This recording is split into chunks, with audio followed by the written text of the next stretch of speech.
All right, all right, all right. Stop what you're doing because we're about to ruin the image and the style that you're used to. We look funny. Haha, but yo, we're making money, CCO world. Get ready for HMG, the Monday locker room infidels back to kick off. Haha, but yo, we're making money, CCO world. Get ready for HMG, the Monday.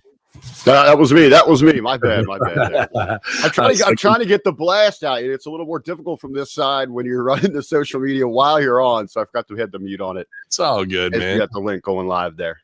Well, we're back this morning. Got a two-man booth. Unfortunately, Dr. Ted can't join us because he's so busy making old ladies do squats before he goes and works on Project X and work on some really cool stuff. I watched first episode yesterday. It was excellent, and I'm very pumped for him to be hosting and coming to Russo brand as a host. So no heat there for Dr. Ted picking up the slack where we need him to, man. And he's training young wrestlers with Brutal Bob Evans this weekend out in Indiana and Ohio. So just a big week for Dr. Ted's. We miss him. Obviously love having the Monday monologue here, but we got, our other ace in the hole, our media master and new promoter himself, the real RBV. Good to be back with you, Rick.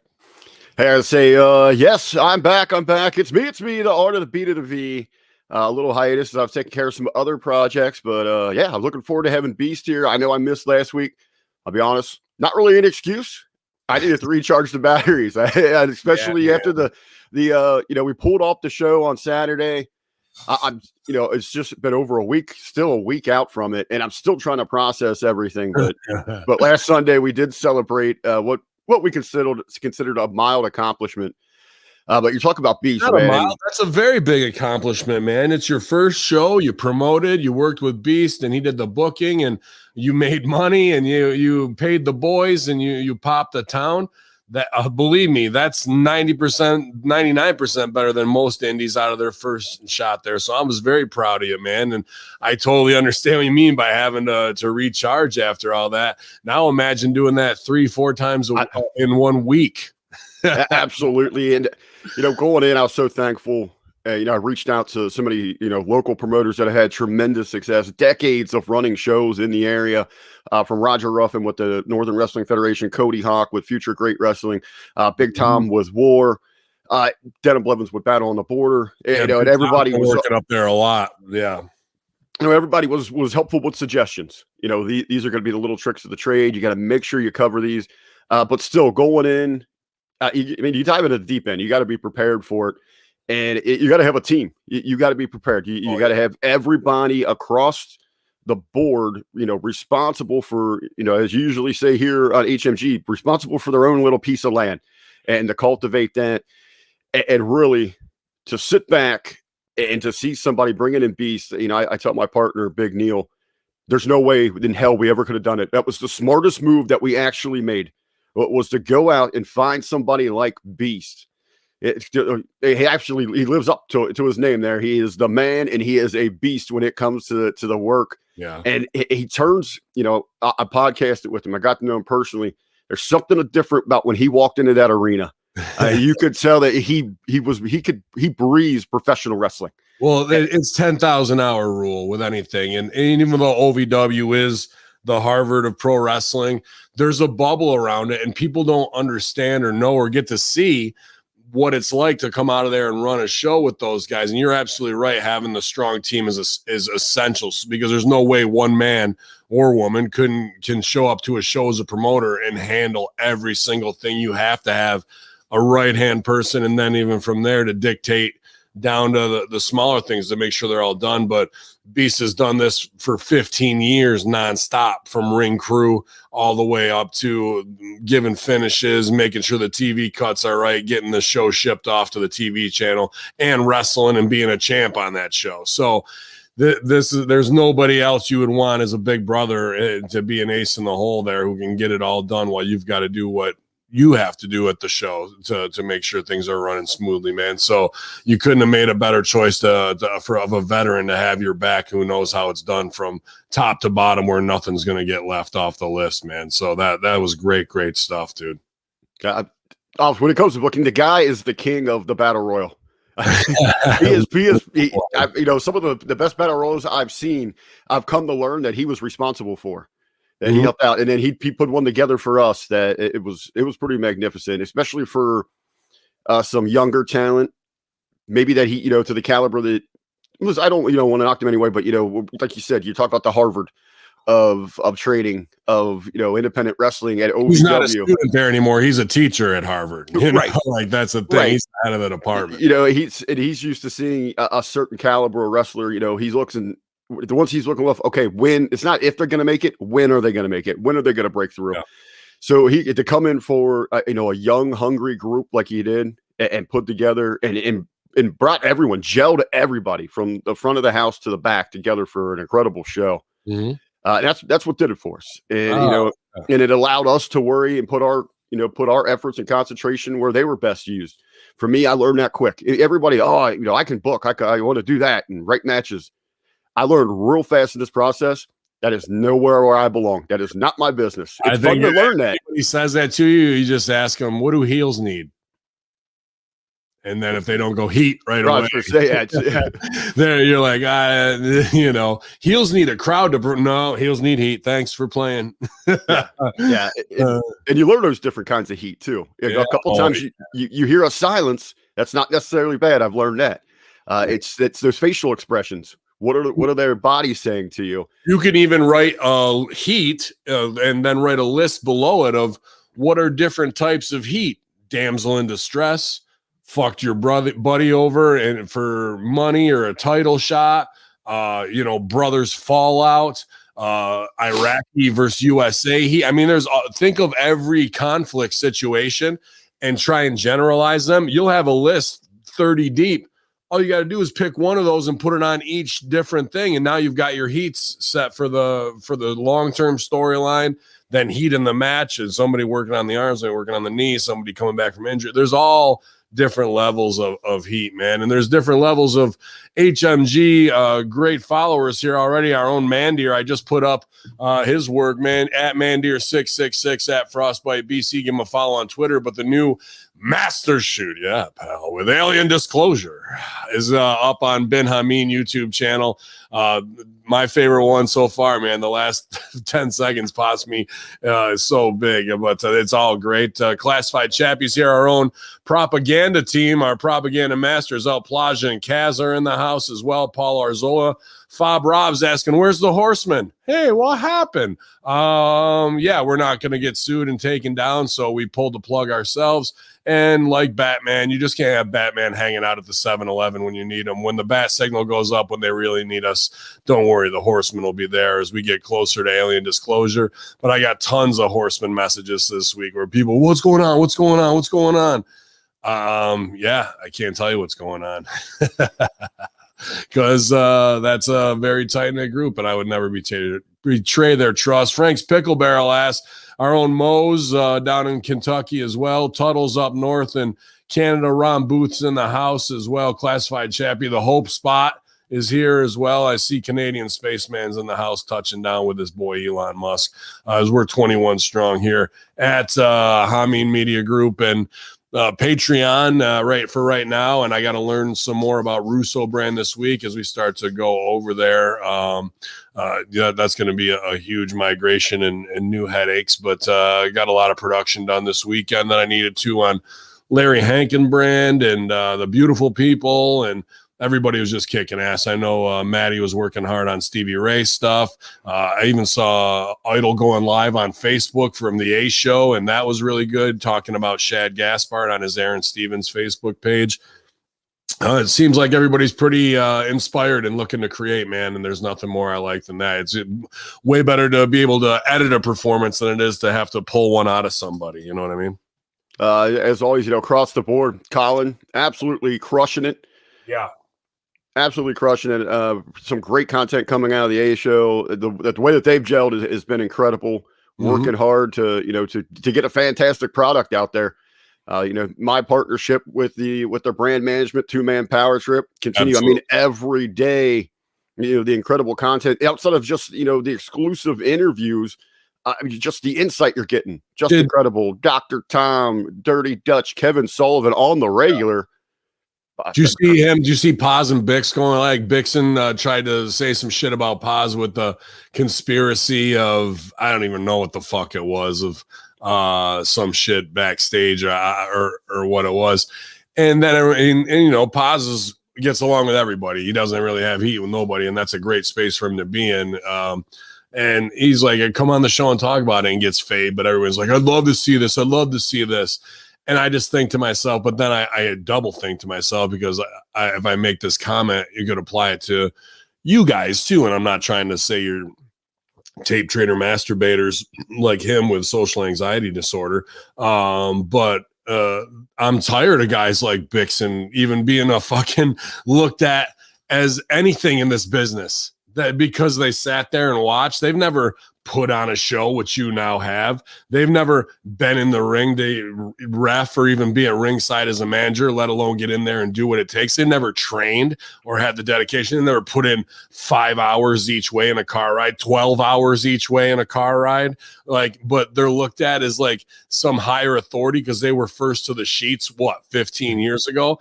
I don't give a fuck about that, bro. I saw a little of that. Yeah, in my opinion, you know, I'm not trying to heat on Paz. Why even respond to this guy? I think dudes like him should be bounced out of this industry, bro. Like, the fact that he's looked at as like anyone of authority is a joke to me.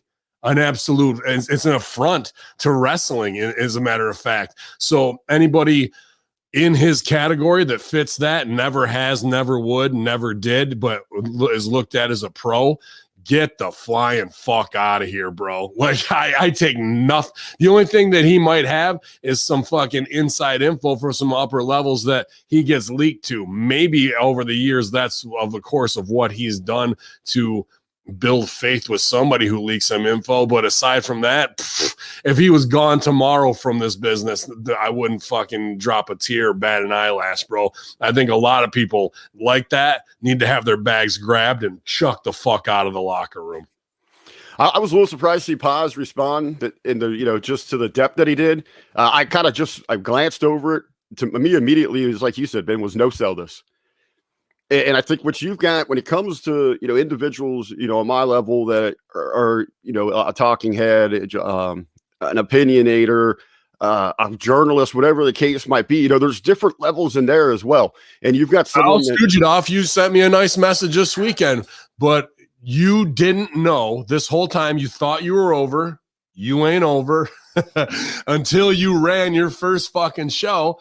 And then, like, even then, it's like the blinders fucking come off a little bit, and you're like, I don't know shit. I thought I fucking knew what this shit was about, and I did not know fucking shit, and almost apologetic to the point of like, I'm sorry for everything I said before, even if it was right or wrong, because it was baseless without having the fucking knowledge of actually applying it. You know what I mean? And it wasn't to that degree. It was a very nice message you sent me, and I appreciate that, but that's the same way of me doing X amount of years of theater, 6 years at Second City and Improv Olympic, and then fucking showing up at OVW until I fucking got in there and did it. It was, I thought I knew it all, bro. I fucking, you know, it turns out didn't know my ass from a hole in the ground. And then you have to start all over again with the new 10,000 hour rule and fucking and chip away at it, man. But until you've done that, until you've taken that first step across the line with both feet, and you're not half pregnant, half in, half out, people will never know it, bro. They'll just never know. But I will see that you got to begin somewhere, and you get that learning, learning process, and that's why it's so important to really, you know, when you're tuning in to the Hamin Media Group, that you really listen to what Ben Hamin, what Superstar Silvio, what Beast, what Strangler Steve, with the Vet, you know, what Rip Rogers, what they're saying. Stevie Richards, Strangler Steve King, absolutely. Anybody that's been there, that's done that, and even if they're not talking professional wrestling, you know, watching. I know you're not going to be able to watch them now, but, you know, go to the New Force Order. You can hear them. Go to the Horror Junkyard and even listen to Sal and Greek God. Then, I mean, they still carry themselves where you can still learn methods and that madness of professional wrestling, so that if you do have an opportunity to take that next step, you're going to be much more prepared. Believe me, you know, if I would, going back, everyone's lifelong dream as a wrestling fan is to try to, run your show, to be able to call those shots. At least here, if I would have tried that 2 years ago, where luckily it fell through because of weather, that would have been a disaster looking back on that now.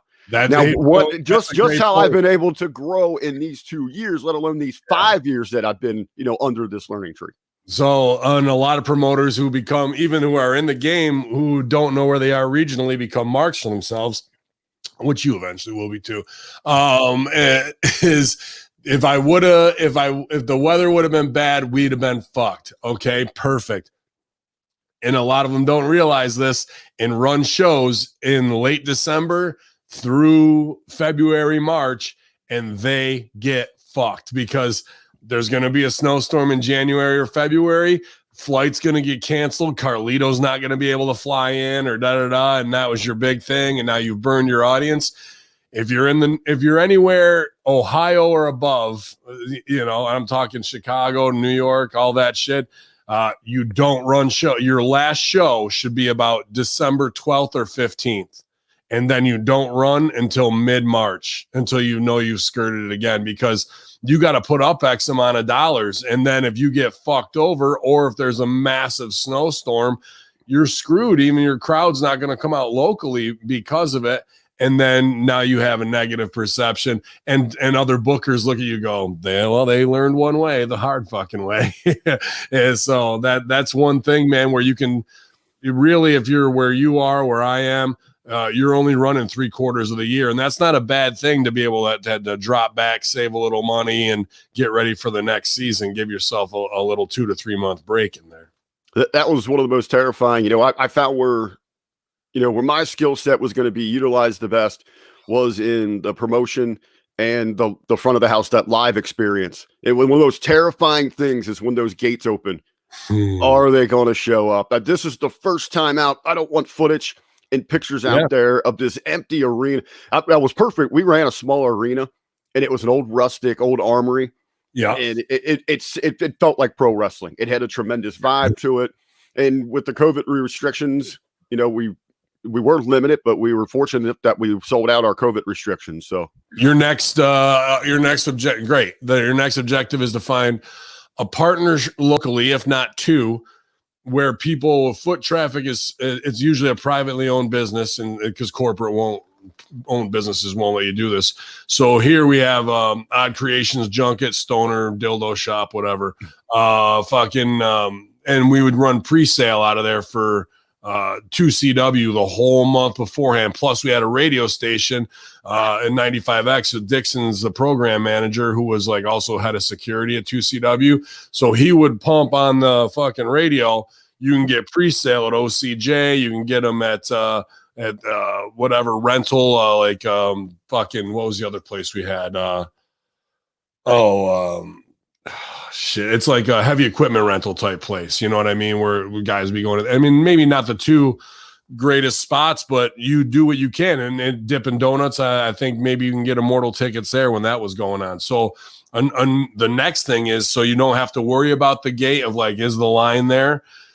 Find an outlet for promotion and a place that's endeared to your local community. You will know better than I would, right, of what's there in Ohio. But you get them 60 to 100 tickets, and then boom, pre-sale wise goes out that way, dude. And even if you gave them $1 off of each ticket, it's worth it. You know what I mean? To do that, because it's partnerships and sponsorships, but you're also getting people in their business through the door. Like that's another big part of that too. So, and no one's going into Dippin' Donuts and not ordering a fucking coffee and donut. You can't go. You're not just going in there for wrestling tickets. Leave. Like, no, they got you, bro. So that's something I would highly suggest for your next show, to look for the radio station partnership, and also for them to push for pre-sale a month out, bro. Well, I go back to that learning tree. I have an opportunity here that most don't. As we were planning for this thing, a lot of the questions I asked pertains to that. So, the first things that I did, Ben, you mentioned this months ago, I went to the radio station and I got our ad spots. The next stop was to head to the police station to make sure that we had the local law enforcement on our side. They didn't hear. I don't know if you did this or not. You give them 10 tickets and you say, and be like, I know there's some families who can't afford it. You guys probably know them better than I do. Some kids who need a night out, and usually some type of maybe foster kids, even, you know, something along those lines. Those police are going to fucking have your back, bro. Big time, dude. Big time. Because one day I remember I showed up and gave them the whatever, and then two detectives, like I gave them those, you know, just at the police station to you know, dressed cop. Then all of a sudden, like 2 days later, two detectives showed up at my door. I was like, what the fuck? And they just said, they're knocking total cop feel. You know, I probably just smoked one and is half paranoid. And they're like, hey, man, we just wanted to stop by and say what you did there. You don't realize for what these kids that we've had to go answer these calls every week on this family, what that's going to do for those kids. And we just want to say thank you. I was like, wow. And I went and gave them another fucking 6 tickets that I had, you know, pre-sale right there. Like, that kind of community building is going to put you as a pillar, dude. And, you know, it's not anything we need to pat ourselves on the back for, but you don't realize what one night out might do from keeping some kid getting whipped with a fucking belt because he's going crazy in his room or something, and he can get it out at the show. You know what I mean? So there's a lot of things you can do, Rick, that's really above and beyond wrestling that's going to endear them to that community, to you. That's what we're looking for, and it's a community that needs it. You know, it's a mid-Ohio at one time booming area, but you can tell, you know, with industry changing, jobs leaving, and I think that was, you know, one of the most rewarding things afterwards is immediately the messages, the outpouring of people that were there. When are you coming back? Thank you so much. It's been over a decade since they've had live pro wrestling in this town. Sure. And in the surrounding area. So I mean, they were grateful. And but you're right, it's probably, you know, as I'm sitting there in panic, and one of the early lessons I learned is if you're going to run the show, especially early on, don't be in the show. There's a lot that goes into a ring announcing, especially when you're trying to run that floor. And I'm sitting there trying to remember who's coming out, what specifically I'm supposed to say. And I'm looking around. Okay, I see a potential problem here, or I actually see a problem. I got to go put out a fire. I got to make sure there's something here. There's something. It was so bad to the point I forgot. I've made this whole promotion around America. We're crowning the Great American Champion in the Great American Rumble, and I forgot the national anthem. Well, I mean, I don't know. Again, I apparently can't get booked on these shows. I got a lot of heat over there. But, I mean, there was nobody that you should have made more than the American champion than me out of the gate if you wanted fucking heat. But we live and learn. And, yeah, that ring announcer spot is an essential spot unto itself. Like, it drives the show, it hypes the crowd, it sets the scene, it gets people pumped after matches, sends them to the merch table everywhere. I mean, you're doing everything. That's no like, oh, I'll just do this on the free time. Dude, you're the fucking ringmaster of that show, of getting everybody over and set up and reacting. So yeah, if you got to bow out and give that spot to somebody else to make the show more successful, then so be it. You know what I mean? Yeah, I mean, that's the cost of making the show successful. That's, you know, that's what it means. But making the kids, you know, one, it was cool to see so many different talents come together that never worked before. We brought all these different promotions that in some cases they weren't allowed to work together for over the last couple of years because of territorial, you know, just, I don't want to say jealousy, but trying to protect their own. But it was cool to see new faces get together, to make connections, start, you know, talk about working out together. But ultimately, like you said, if you can make a kid just a day, make them a new fan. One of my favorite spots on there, we did a kids raffle where for our co-main event was the women's match, and we brought 2 kids in to help ring announce. Nice. And it was the thrill. I mean, the parents, everybody, and all the other kids were so jealous to see these 2 kids be able to get up there under the bright lights into the ring with the microphone in their hand. They get to, if they're back in school, they get to go tell that at show and tell. That's word of mouth. That's experience. Another great group to try and facilitate. Usually you don't even need, I mean, if they like to have the tickets, it makes them feel good and have it in hand. But get with a, you know, group home or DDSO with learning disabled people, maybe get a dozen, usually 4 show up with a nurse because they have to have, you know, all of the you know, people they need with them to facilitate whatever. So we did reach out. Unfortunately, it just didn't work this time around with the COVID restrictions and all that, but they are interested in the future. It's one of those groups that we certainly reached out to. Yeah, man. And I think, sure, you're going to sell your tickets, but think about how can I give away 40 to a select group, because that's going to take your house from 150, 160 maybe to 200. And that difference looks completely to the public, you know, when they're like, how was it? Did anybody show up? Yeah, dude, there was like 200, 300 people there. Really? And they get into it, and you'll usually make that back on your concessions and maybe a little bit of merch. Or gimmick table. And so you're getting the boys a chance to sell more of their stuff to more people, you know what I mean?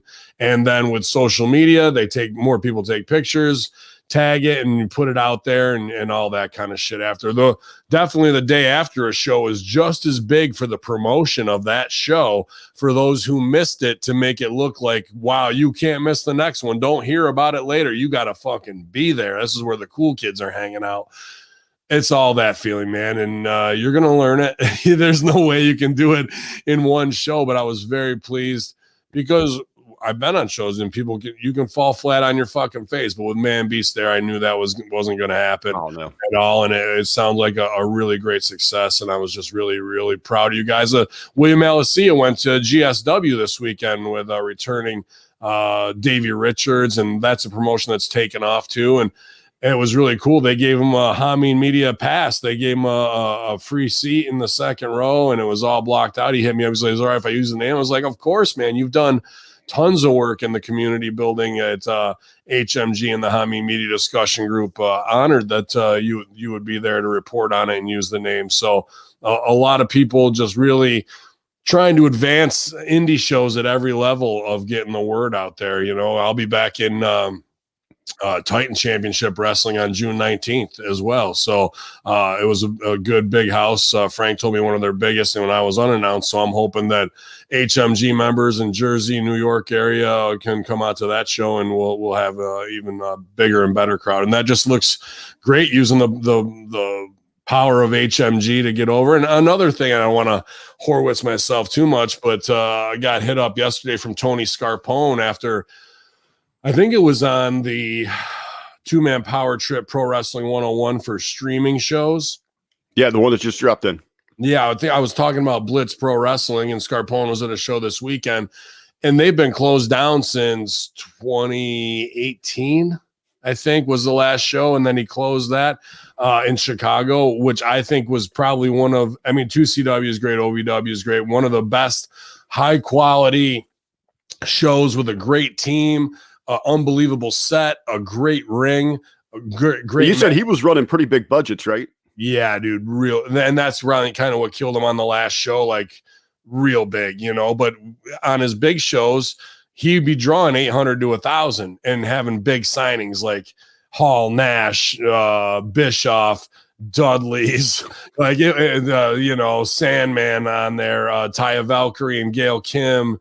Like it was serious, and he had great locals. And he's got all these big Chicago motherfuckers who only work twice a year, and we're like walk-ons for the Bears who like just get in there and kick the shit out of old Hacker.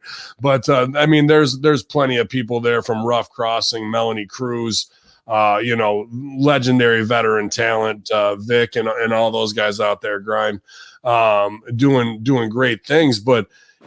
People had gone up to him saying, dude, Hacker was putting you over big on this stuff. And he just sent me a nice message saying, man, it's things like that, you know, make me think that it was all worth it, no matter what the loss is or making those moments. And I said, dude, I'm honest, you know, with him. I go, you ran a great company. Him and his brother is his right-hand man and would take care of tons of tech stuff.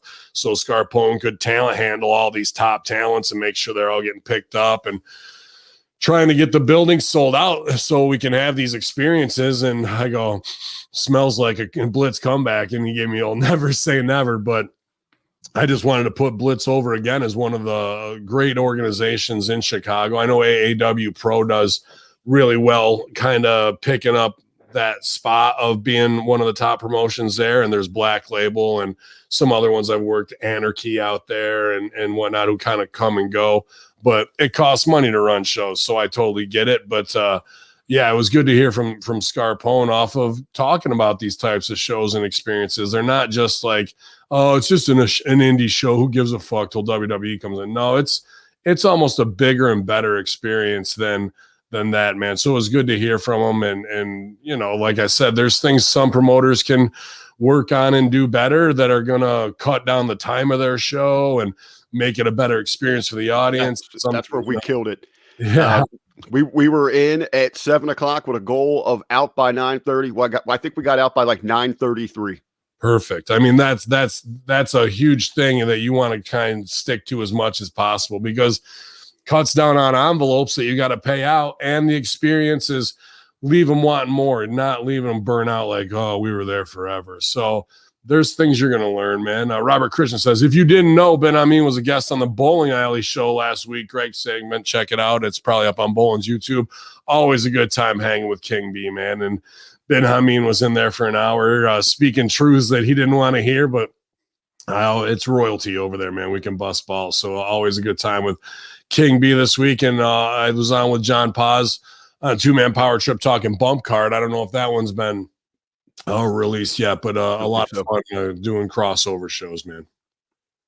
I say I'm sitting down with Paz this afternoon with Jargo, Paz, and myself. We're going to be we found some great success with this Who Is series that we started. We started with Who Is the Real Mr. WrestleMania. We've got into Who Is the Greatest Faction, and today we're going to talk about technical wrestlers. Cool. So it's great conversation with those two. It's pretty much. I will not be in that conversation. Yeah. Paz brings all the knowledge and background, and Jargo and I just yell at each other. That's pretty much the dynamic of the show. But then this week, I'm also going to be joined. I'm pumped for this one. Outside of talking pro wrestling, I mean, it's probably my greatest passion. I'm going on Rad Rob's Retro Show, and we're going to talk about the evolution of fast food in America. Nice. Well, I was actually on with Jay Reezy and him this weekend. I watched SmackDown, and I was pumped about the first hour. I was like, hey, send me the link. So I did the run in on that too. So hackers everywhere, Smack Attack. But yeah, dude, fast food in America, oof, you know, we're going to cover it all. It's pretty much fast food in America is celebrating 100 years this year with the birth of the White Castle. So that's where we're going to kind of start. We're going to run through it all. Dude, well, White Castle will run through you, not the other way. But you look good, Rick. I want to say I can tell you're dropping weight, man, and I want you to stay off that fast food. I want you to make healthy choices so you can be healthy, wealthy, and wise all through the next year running these shows. I know eating fast during these times not easy, because even on Jersey, we had White Castle on the way back home for the first time in 2 years, probably had it, and I paid the fucking Roddy Piper price the next day. I was going to say, getting on the road at midnight and 9 at 4 a.m. You got to hit the White Castle. There's not many options, you know. So you know, maybe the option would be to bring your own fucking food and not be a lazy cocksucker eating fast food dog shit, as Rip would say. So you know, man, that's just the way of the road. You got to work a lot harder the next day. Absolutely. A bit. It's kind of weird there. You had mentioned Rowdy Piper. And before we got into some of these headlines here, we got some good headlines. One of those things to pick your brain. Have you been watching any of these A&E biography specials from WWE? I really haven't, man, because I've just been so busy editing. Like the only time I have something on is when when Premiere needs to render for like 3-4 hours. I put on The Sopranos in the front so I can walk away from it so my computer doesn't go to sleep. So I think I'm on my 57th time through The Sopranos right now. You know, I can pretty much quote it back, but I know they've been good. Obviously, the Roddy Piper bit with Vince calling him in hell was weird, and you know, Vince telling stories it was a little awkward. It opened the show too. It was a little unsettling. Weird. What I like, because I mean, you go through so far. You know, we've had Stone Cold, we've had Piper, Michaels, Macho, Booker. The Savage one was a little weird because they kind of buried him a little bit. Well, that's the thing. How do they treat Michaels? Oh, you know, everything there was okay. He was young, he was brash, but they made sure, you know, they covered in the, you know, the born again Christian, the second career, what he's had. Well, last night they ran, which was what I was really looking forward to growing up. You know, he was my first hero. What the guy was in awe of was the Ultimate Warrior. And I thought it was going to be very interesting how they present this thing. As, you know, it really didn't have that warrior story till the very end with them. They took the, you know, they told you. But what, you know, and it was they told the story of a troubled youth, troubled background. I don't know so much. It almost seemed like, his passion, if he was so hungry for it or desperate for success, that he would try to push. And he was very brash in how he handled himself. He ran himself out of a couple territories early. But even how the individuals they brought in to talk about him, they weren't really his peers. You had Sting, Undertaker briefly. You had clips of the destruction of the Ultimate Warrior with people kind of bad-mouthing him. But outside of that, of those in the business, I mean, they had Russo did some spots in there for the Ultimate Warrior. They were looking for anyone with that professional background that could come in and put a twist. Stooge with that, but yeah, dude. Well, my first point is look at how they kiss ass and put over all the fucking Born Again stuff. Why? Because he's still alive. Everybody else who's dead, they're shitting on him in a weird way post-mortem. You know what I mean? Like these weird down things that they can say or even do Roddy's not in hell, he's in heaven. But they actually, I think that they did Warrior right here because they put a twist, that he finally found peace, that he did have family, that meant so much to him. That's because Dana was an executive producer on it, bro. And that's what was happening there. Oh, so there you go. That's where the ties are that you had talked about between Russo and Dana. So the Stooge is that they reached out to Vince, and Vince is like, yeah, bro, I don't know if I'm going to do it because last time I did Dark Side of the Ring, they made me look like shit and and I don't think they will. And the producer for this was very cool. He's like, well, I had to submit a list of names for approval to WWE, and you were on that list, and they said yes to all the names. So he's like, well, double check, bro. If they can, I will. But what all I ask in return is to see if Dana would come on Russo brand and do something. So he asked, and she said, Dana had reached out to Vince too, saying she really loved to have him on there because Warrior respected Russo so much. As they want to paint him as a guy that's tough to work with. Vince doesn't, think that of him. He sees an awesome piece of creative paintbrush to paint with there. So that was one strange thing where it was like, okay, this is when you say never in this business. Now we have WWE knowing that Vince Russo is going to be on a WWE related product. Dana Warrior may cross over while under WWE contract and be on Russo brand and do something. Isn't that a forbidden door that's opening somewhere in some back? And would WWE approve that because they want to have that option because things are so bad? This is all hypothetical in hackers' mind, but is that the way for them to fucking? I love Cold War tactics. I love the spy game. I love the Stooge report. I love the mafia aspect of this shit. And like I said, fans won't ever know until you learn the hard way of being for the first time on the other side, with the made guys. And that's a different look altogether. Now, what I'm talking here is very high level 1980s Cold War covert ops. Who's the back channel? Can we open this up? And is this going to be just, even if it's as simple as Vince Russo getting into the WWE Hall of Fame, opening the door for that? What's also on the show here. I mean, you got doing a lot of talking Hamin, who so masterfully can spin anything. And he's putting over the animosity, the rivalry between that top spot between Hogan and Warrior. Shane's in here a lot.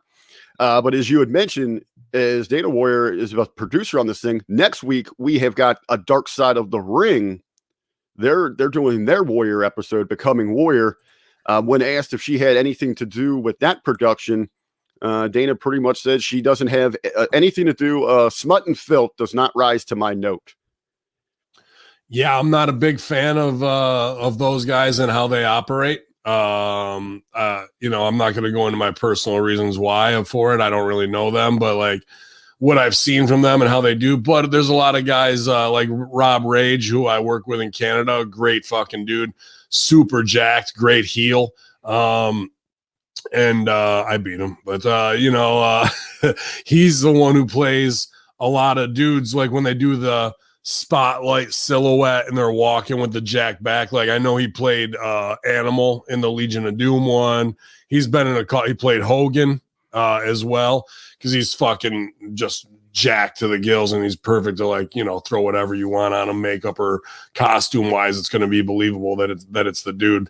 But again, these are people who have no business talking about that level of wrestling and what they want to do. And then even when they got a hold of Stevie for the Flight from Hell, and Stevie was telling them what they didn't want to hear, and not the salacious, oh yeah, well, you didn't know this either. So they'd be like, oh yeah, this.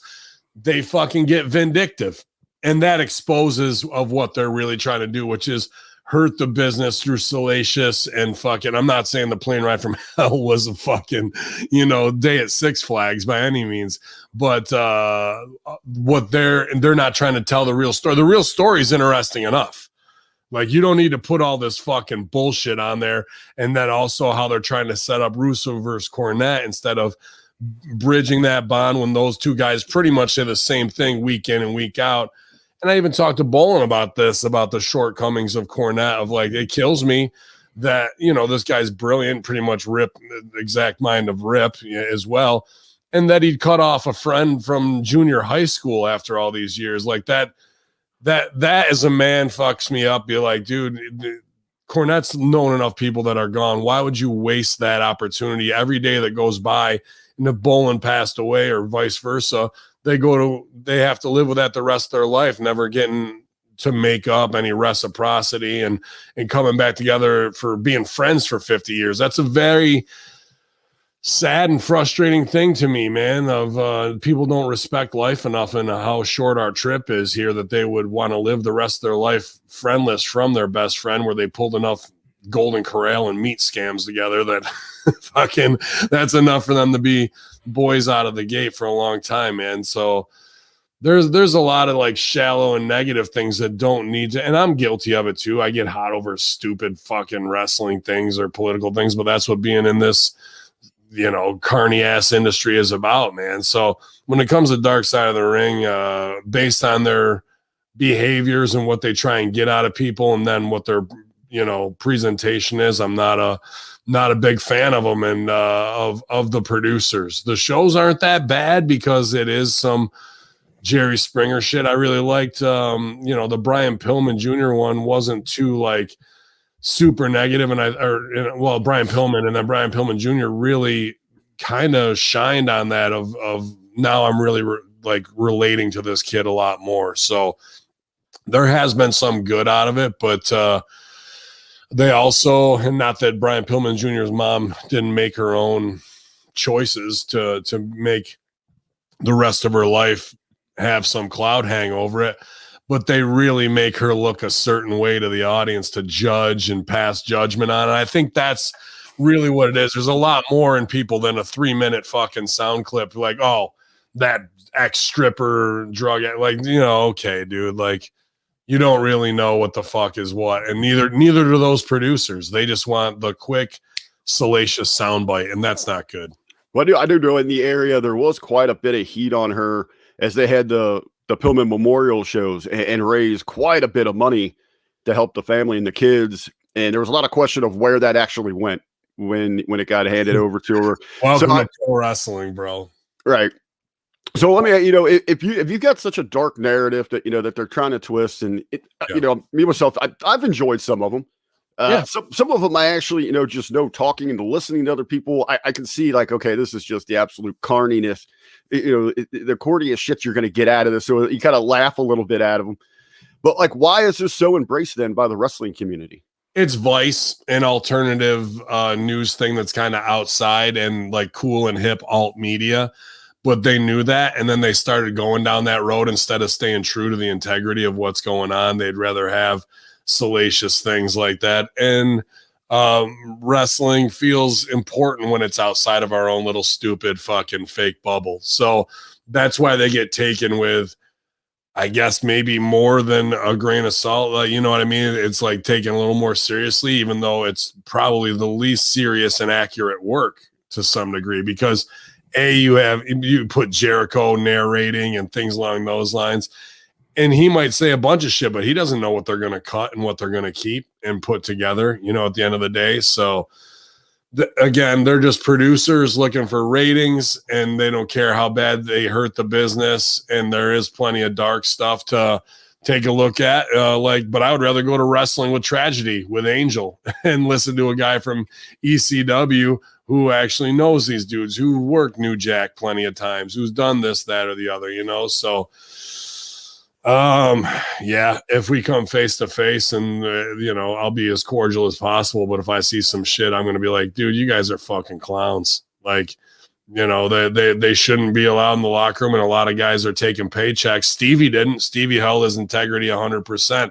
And when he did, the girl who was trying to fucking bait him to be on and do all this shit was like, didn't give it. Like, that tells the whole tale to me, bro, of what they're trying to do, instead of being like, I'd love to take your positive interview and your spin and put it into this. Nope, they just want to shit on the industry and make us all look like fucking dirtbags. I guess you can never put a positive light on something. Yeah, right. The tragedy sells. Well, speaking of Jericho, he kind of stirred up some let's say a bit of controversy on social media just recently, yesterday. In fact, when he tweeted out, in my opinion, at Kenny Omega Man X is the best wrestler in the world today. Others may feel differently, but I've been in the ring with everybody currently working on the top, and there's nobody close. That's why Kenny is the at AEW champ, the most protected title in the biz. It's impossible to argue. Oh, not impossible at all. Well, this kind of comes, I guess, from really, I guess it was recently JR was putting over Randy Orton as the best worker in the world. But then to kind of follow up on this thing before I let you dissect it all, Kenny Omega takes to Twitter and he replies to Jericho, I'd rather believe a bigot cuck, the dimwitted E-drones, and a guy that thinks I'm the WWE champion. So obviously here you've got shots at Cornette, you've got the WWE fans, and good old JR himself. Yeah. Hope Spot's absolutely right here. On your roster, Serena Deeb's the best wrestler you have. There's no doubt about that. Can Omega go? 100%. But he also can undo all that shit with a get your shit in stupid Japanese wrong style match. Meanwhile, he'll go out there and work Matt Seidel in a wrist lock arm story that is absolutely fucking brilliant. And then 2 days later, do something that undoes all that. So it's not about switching styles. You can't do things correctly one day and then go do this other thing the next day and be like, I'm the best. And here's the main reason why he's not the best, not even close to the best, to be honest with you. Wrestling's about entertainment, and it's about the experience. As soon as you give him a mic and him and Callis are doing this tongue-in-cheek, well, you were the champion of Morocco back in like, we're done. We're done here. You've just ruined it. You've just ruined any chance. And then give him the mic to do these close the eyes promos and like that aren't connecting, but I'm supposed to be like mimicking what a star is promos. He still hasn't found his voice. The last time he had his voice is when he was in New Japan before AEW, post match in those scrum job fucking things. And he would talk directly. That was one of the, and even then it was very slow to be like Japanese style and epic. But at least we got some of him. Whatever this is that they've done with the sunglasses and I'm a star at AEW and Impact, like that is not connecting with anyone.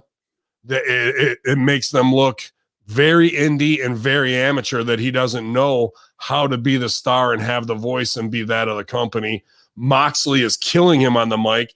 Kingston's killing him on the mic there right now, as far as top guys to be able to deliver things that are even remotely real. MJF as well. So a Falcon's arrow and fucking all that kind of shit, that don't impress me much. So if Jericho's doing the right thing because he's a company guy and he's passing the torch on and he's trying to make him look great. Can Omega outwork me in 20 minutes? Maybe, but I could probably get more reaction than he can on the show doing next to nothing, like going out and waving a flag and doing something at the right time. So if you know, there were plenty of wrestlers, and I'm not trying to shit on anybody at Titan this past indie show, or even compare it to whatever, you know, you want to talk about on TV, but that crowd was into stuff and they were there for wrestling. After 4.5 hours, when I came out with Blaze to fight Recon and his guy, dude, I had to work my ass off to cheerlead to get them in. For the first time, they were up off their feet. They were going crazy at the show after all that. So my point is, you can do all the fucking high spot, kick out, dumb shit you want to do. If you can't bring them in and have them and hold them and get reaction with a look off of a spine buster and I react, and then the crowd reacts, you're not doing this at the highest level. You're just not. And, you know, to be honest with you, Jericho's a way better performer in AEW. Well, that's what I took from this thing. You know, what is one of the number one rules, especially with a possible opponent or those of you around, you hype them up, right? So when you're actually superior, it makes you look better. Jericho knows he's the face. He's the star of that company. He's the most recognizable one in AEW. So if he's telling you that the rest of them are great, and if somebody, you know, happens to hear that and believe it, how much better does that make Jericho look? I mean, that's the philosophies of build your opponent up, right? Nick and Matt Jackson are better than Omega. Ethan Page is better than Omega. The fact that Ethan Page can do everything in the ring that he can, but Ethan Page can come right through the camera and get to you. That's the most essential part of wrestling, is not the wrestling. It's the connection, the entertainment, and the promo. The wrestling pays off the storyline. The storyline doesn't drive the wrestling. We have the fight because it's the conflict resolution. Him and Callis can't get the conflict right. And especially when Khan comes in to take the juice while they have something in Impact and he makes it about himself buying commercial time. You know what I mean? And then they don't drive the storyline by having Moose, Sami Callihan, and Rich Swann show up on AEW. That's the fucking entire. Now, if they had done that and Jericho's talking about how he's crossed all borders and he's got all these great storylines interwoven and he can handle these promos and then maybe I'd say, okay, he's got a point. But they fucking cut off the entire part that's the entertainment to think that a fucking flying V-trigger knee is going to connect with somebody. That don't connect with nobody just because his timing's there and he's athletic. Dude, that's 20% of what this game is. 20% at best. I don't know. It seems it just goes back to why essentially AEW can't grow their audience, is they continue to book to a niche inside of a bubble. And to me, that's what you're getting with Kenny Omega. And here's a guy who's on the shelf. Robert Christian says, honestly, I enjoy watching Cabana's ring work when he was the opportunity to show it over Omega. 100%. Cabana connects, bro. Cabana connects in the first minute. That's a guy who fucking gets it fully, dude, and has. So all this shit like that is nothing for more than $5 tape trader masturbators that Jericho's feeding into, that fucking think that Omega is the greatest of all time because they keep saying it. Is he fucking good in the ring? Yeah. Does he have a long way to go to get it character-wise? Absolutely. I don't think he's ever found his voice yet. I will throw it out there too. The Bucks know this shit, how to connect better than he does.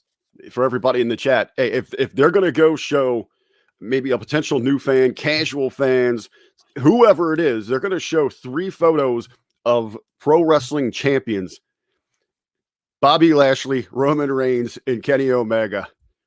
Which is the least of those 3 that people are going to believe or be interested in coming to watch professional wrestling? Won't even show. I mean, but that's an interesting point. I don't want to shit on what you're saying there, but this is kind of the whole goddamn thing of wrestling right now. They would know Roman Reigns maybe by name. Like, don't show me. They have to know the names, just visual.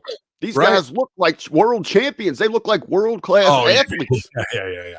And then they can actually go. Right, dude. Kenny Omega does not look like a world-class athlete. No, if you're to, but then again, the small guy thing, I can dump on that, but it's all about how you use a small guy. I like having a small guy on my roster to be the underdog, but they're making him a world beater. You can't stand him next to Moose and Drew McIntyre and be like, one of these things is not like the other. You know what I mean? Then again, they're not booking them how they would book Shawn Michaels to be from underneath and on the cell. It's all about get your shit in and watch out for this. It's the most dangerous and he's the best in the world. If you have to keep telling people you're the fucking best, you're not the best. They should just keep saying it about you most of the time. And every promo that Callis does to put over is a sell for how great Omega is. I don't know, bro. That's not the cool guys don't have to tell people they're cool, you know? And again, it's about taking a bump at the right time instead of taking 68 bumps to think that that's what makes you look strong. They don't know how to tell the story of finally got the guy off his feet, and it was that final V trigger that did it after hitting him with this, that, or the other, thinking you're gonna, and he slips out and misses, and the threat of violence and all that. So guy's supremely talented in the ring. I take nothing away from his in-ring ability. Again, that's 20% of what this business is, bro. I will give him one positive here. That it does seem like there is an overwhelming amount of people that can't wait for Moose to run through this SOB. So, but what does that do after you've told everybody he's great? Moose should beat him in 90 seconds and leave him as a stain on the fucking mat. But they're not gonna. They're gonna go, I pulled 20 minutes with Moose and I got the best match he's ever had of him. Oh, really? It was the best match when you buried his size. You didn't put over that this guy is a fucking top prospect who should be a top guy with Lashley right now. And because they'll want to get a match out of him. Like that's having blinders on and being ignorant of what really needs to happen, of what's best for business. That's self-serving of going, I had Moose's best match. Moose's best match would be killing you in 60 seconds. I mean, that goes back to my scenario there. We'll put a belt on Moose and put him next to Lashley and Roman Reigns, and people are going to believe he belongs in that, even though that he's working for Impact Wrestling. You got it. So it's all about presentation, and they're doing it the wrong way, unfortunately. Let's see what else we got here. Oh, we've had some new headlines pop up. I'm going to get a couple of these. How about Enzo getting KO'd this weekend, man? I had that on there, but there wasn't much to the story. He just took a DDT onto the floor. Scary. Taken out. And then like the big story is you go there and he just tweeted like, thanks for your concern the next day. So there wasn't any follow-up or any real news with it. Probably because he's concussed and doesn't want to fuck up his bookings. And, you know, that's the worker way of being like, I'm good, I'm okay. And bookers will be like, well, all right, then we'll bring him in on the show. And then he's going to be working concussed, unfortunately. But, you know, he's been off the road and probably needs those. I'm sure his envelope's about 10 times fatter than mine. But, yeah, that's scary, bro. And the reason I bring it up is there's mistakes going on in the indies, and I wanted to teach you this. So there's two girls who I won't name who I like a lot. We had one spot – not to keep going back to it, but I thought was incredible about our show. And I didn't realize this till afterwards in watching back that we didn't have anyone fly off the top rope in our entire show. Now we had a couple spots, you know, I think we had like one suicide dive. We had a couple, especially in the Rumble, the big dive catches on eliminations. Mm-hmm. We had the illusion at the top rope. Which people use the middle rope. You know, we had like we're selling that big superplex to get the people in and they'll fight off, and then you have something come back. But Beast kept it very grounded, and I didn't realize it. You know, we didn't need that style of work, and everything was safe. But there was a modified suplex into a shoulder breaker thing where he had trouble holding him up, and I was like, God, damn, please, not now. Yeah, you know, it was one of those where my heart stopped. Well, my point, I guess, is unnecessary risk on the outside to pop the marks. And the DDT thing is scary because you're dry. I mean, I don't know who gave it to him, and anything can happen on anything. It could be a veteran performer, and it's just the way it goes, you know.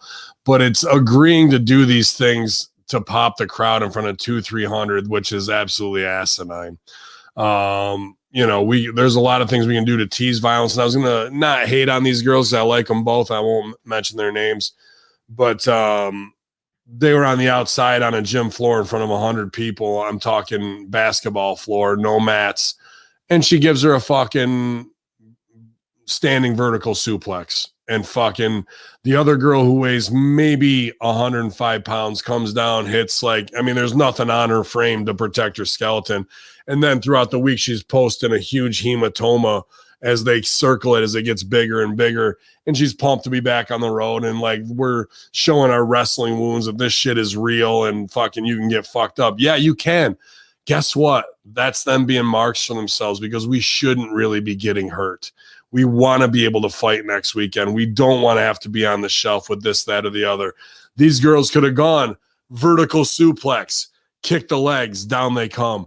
Vertical suplex in reverse, kick the legs, down she comes. Vertical suplex the first girl again, slip behind, put her into the post, take your own bump, and act like you're knocked out. Not, look how strong I am. Boom, I'm gonna fucking lay you out on the hardwood floor where your little tiny frame gets shattered, and now you've got a huge hematoma on your fucking elbow.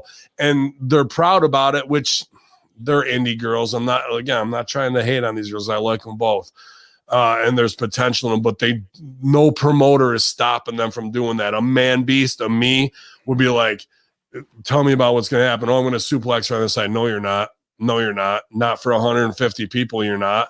And you want to do the suplex. The threat of violence is just as important as the violence itself. Neither of those girls know that rule, no matter how much I've said it here, because they haven't trained with Rip and whatnot. Because if we show superplex in the crowd's mind as a struggle, which is what wrestling is, a struggle for dominance back and forth, we've just given them that spot. But all we had to do was a slip, go behind, take your own bump into the fucking post afterwards. We've given them the thought of that, and they're not going to go, oh, man, I wish you would have hit the fucking superplex on the wood. The threat of violence is her hitting the wood on the fucking floor and getting superplexed. We've already given them that whole feeling. Now take a safer bump and protect each other instead of, look what I've got for Facebook, a serious injury. Now I've got to get to go work next week, and if somebody even touches it, it could blow up, get staph infection in there. And then, and now we're really fucking stupid, aren't we? So it's things like that, Rick, that I wanted to give you the Iggy on, to protect these indie workers who love this shit so much that they are willing to sacrifice for a very small crowd that could put them on the shelf, possibly kill them. You know what I mean? A staph infection gone awry can get real ugly to MRSA real quick. You're smashing your fucking brain against the front of your skull on a DDT and brain swelling, that could be the 15th one. And on number 16, well, what the fuck happens? You know what I mean? You have some blood vessel or something in your head pop that you weren't even fucking aware of, because I've done this spot 15, 16 times. I got my bell rung a little bit, but I'm fine. Well, maybe this one, you're out, and maybe you don't wake up. Maybe you go into a coma. Let's stop doing this shit for, not that it even should be done at WrestleMania, for 150 people with no mats, when we can tease it and get out much, much safer. We don't need all that shit. Is self-egregious for their own performers, thinking this video game stuff is the way to go. And not to go back to Omega and them, but a lot of that is because they've normalized it for the indies, and that's what these indie workers think that they need to do. Instead of working smart and protecting each other, they're taking video game bumps that their skeletons are going, I wish you wouldn't have done that. You know, it goes back to it, man. It's about, capturing an audience with storytelling and persona. It's not about the violence. It's about actual violence. One bump at the right time, not 15 bumps to show somebody else is stronger and more dominant. You want to take one bump at the right time.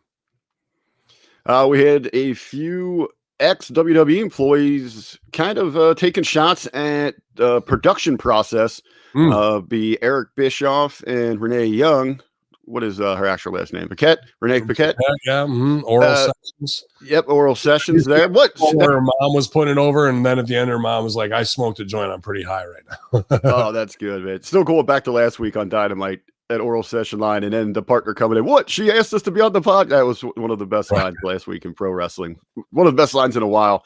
But Bischoff was talking about his time, his most recent time with the company when he came in from June to October back in 2019. He was going to take the lead for SmackDown, And he was talking about the difficulties at the time. And he said it mostly relied around the process was already underway before he got there.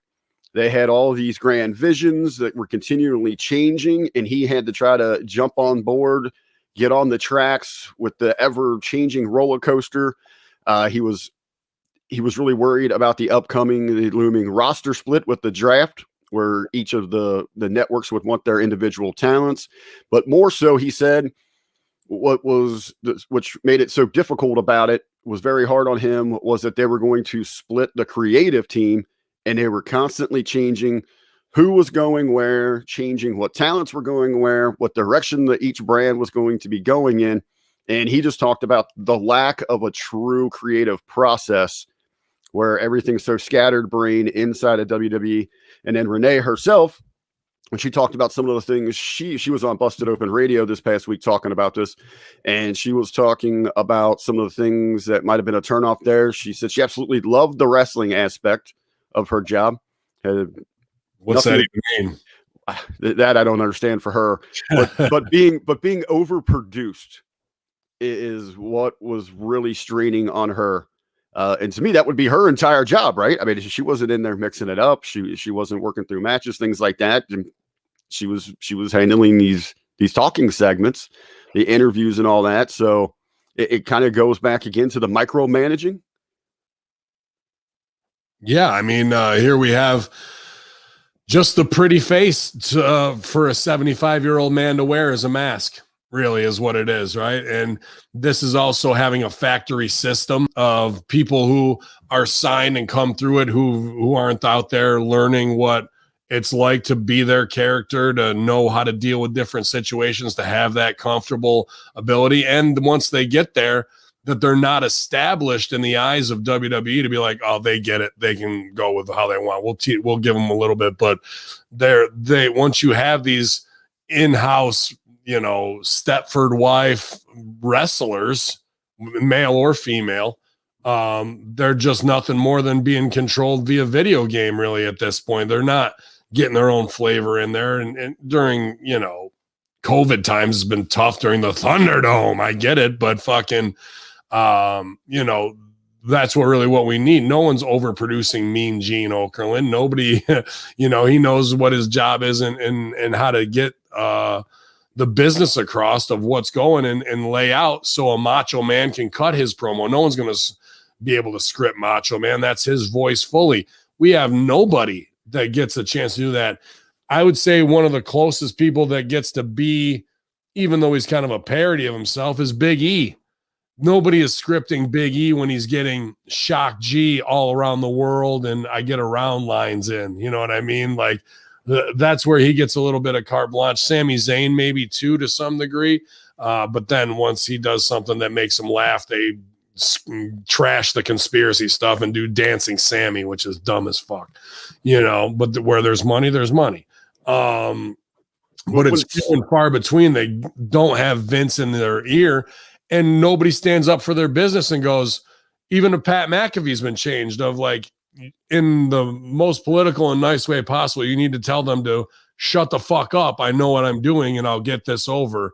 And that might get you fired, but would you rather have that or live in misery and just be somebody's puppet with their hand up your ass and worrying about heat from Bruce and Ace and whatnot?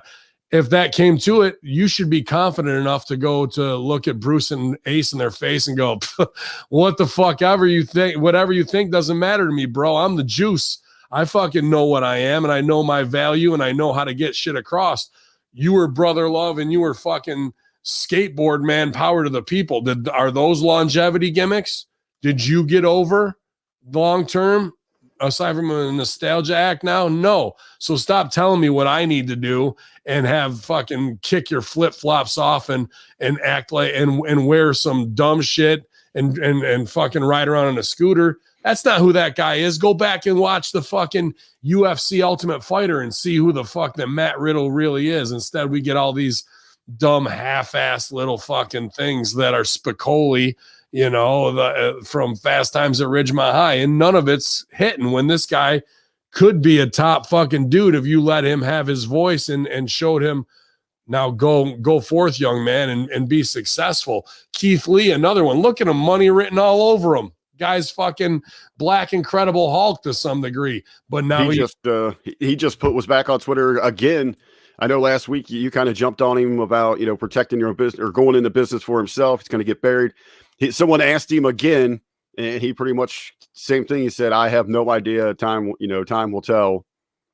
Him selling for it online instantly, that's a test. They're letting him be quiet to see if he's going to be quiet, but they can't keep their thumbs off of Twitter. So he's failing the test of the office. Instead of saying, "I'm ready to rock and roll, and anybody who steps in my way, I'm going to fuck them up, bro." Like, and you know, like that's like, oh, okay. But then they'd probably test him and bury him. But when is he going to be put over to the side and say, you know, this is what I want to do, this is where I'm going, and this is the voice of my character? He doesn't know his voice. That's why he's cutting these William Shatner-esque promos, and it's not getting over, or having a mouthpiece saying, "I need help with this to get this over." They did the same thing with G-Rilla when they made him fucking what the Funkasaurus or whatever the fuck. You know what I mean? Look at the money that was on that guy as the next big Van Vader. But now you're a dancing pimp. Like they just say yes to ideas instead of sticking up for their own creative and going, "Don't you think this would be better?" Now, chances are WWE will fire you or put you in a position that's fucked up. I mean, we can go down the line. The Forgotten Sons, dude, that should have been right in there. Like, they got rid of those guys. Look at January 6th. Wouldn't that fit in perfectly there? Look at versus Retribution as Antifa. Meanwhile, Keith Lee's lady, Mia Yim, "Don't call us terrorists." Meanwhile, you're supposed to be fucking urban terrorists. Like, they just don't know or don't care about their own business and how to protect it the right way for some vanity metric. And also, you know, with what Bischoff is saying, that goes to show the constant state of bullshit. Well, Bischoff, if he was a real leader, should have gone, "Enough. If I'm the top guy here," or Hamin too, which they were just scapegoats earning a paycheck for their misery. "If I'm the top guy here, you don't tell us what to do anymore. I'm forming up the creative team. We've got 26. I'm taking these 7. And the rest of them, you can go have them work on whatever you want. But now that I'm in top guy at SmackDown, these 7 and me, and I see this is the problem. I'm going to identify the problem, and I'm going to fucking fix it, because I kicked your ass for 5 years at WCW. So don't tell me how to do business. I know how to do business." Instead, they show up and they're there for their misery, to play the game and leech out of Vince McMahon's pockets, when the long-term business is going, "This is fucked up.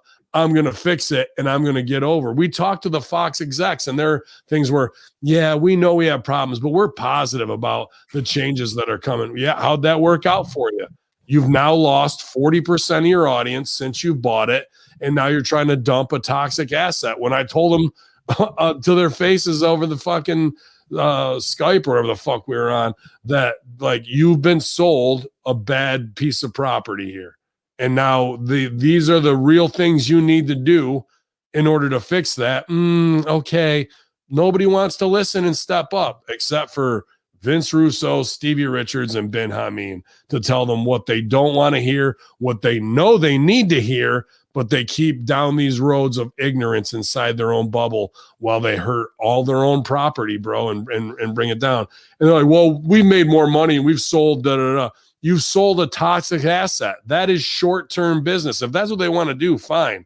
But for long-term, that's only going to drive down wrestling fully, which is why AEW is now demoted to TBS, why fucking Raw and SmackDown have the lowest numbers in history, and why you don't have one property that you could go to. I know you love this. Go to the mall and go, fucking, "Hey, have you heard of this guy?" "Nope, I don't know who Bobby Lashley is." Meanwhile, Bobby Lashley should be known across the planet outside of wrestling as a fucking major star. Why Roman Reigns probably isn't known aside from, you know, these smaller. They probably know, people of all demographics know Alpha and Sika more than they know Roman Reigns.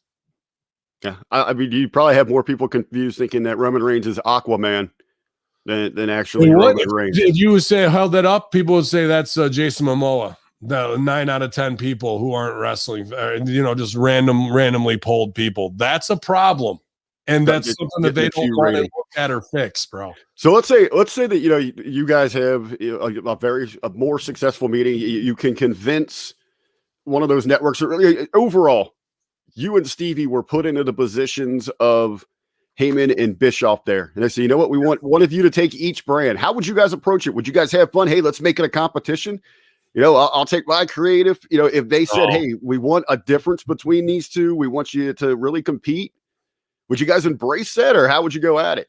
Oh, we'd come up with 2 different strategies and we'd stick to them. And we'd also say, you guys, we gotta first, I'd probably eliminate 90% of the people that were helping me back up, except for like Borash and Paradise, because I don't know them and I don't trust them. And I'd bring in a Man Beast, and I bring in Strangler Steve, and I bring in Josh, and I bring in Revolver and a couple others, that build a team that yeah, guys I've worked with who are 100% on the same page as me, and fucking not to just put my vision over, but because I respect their opinions so much.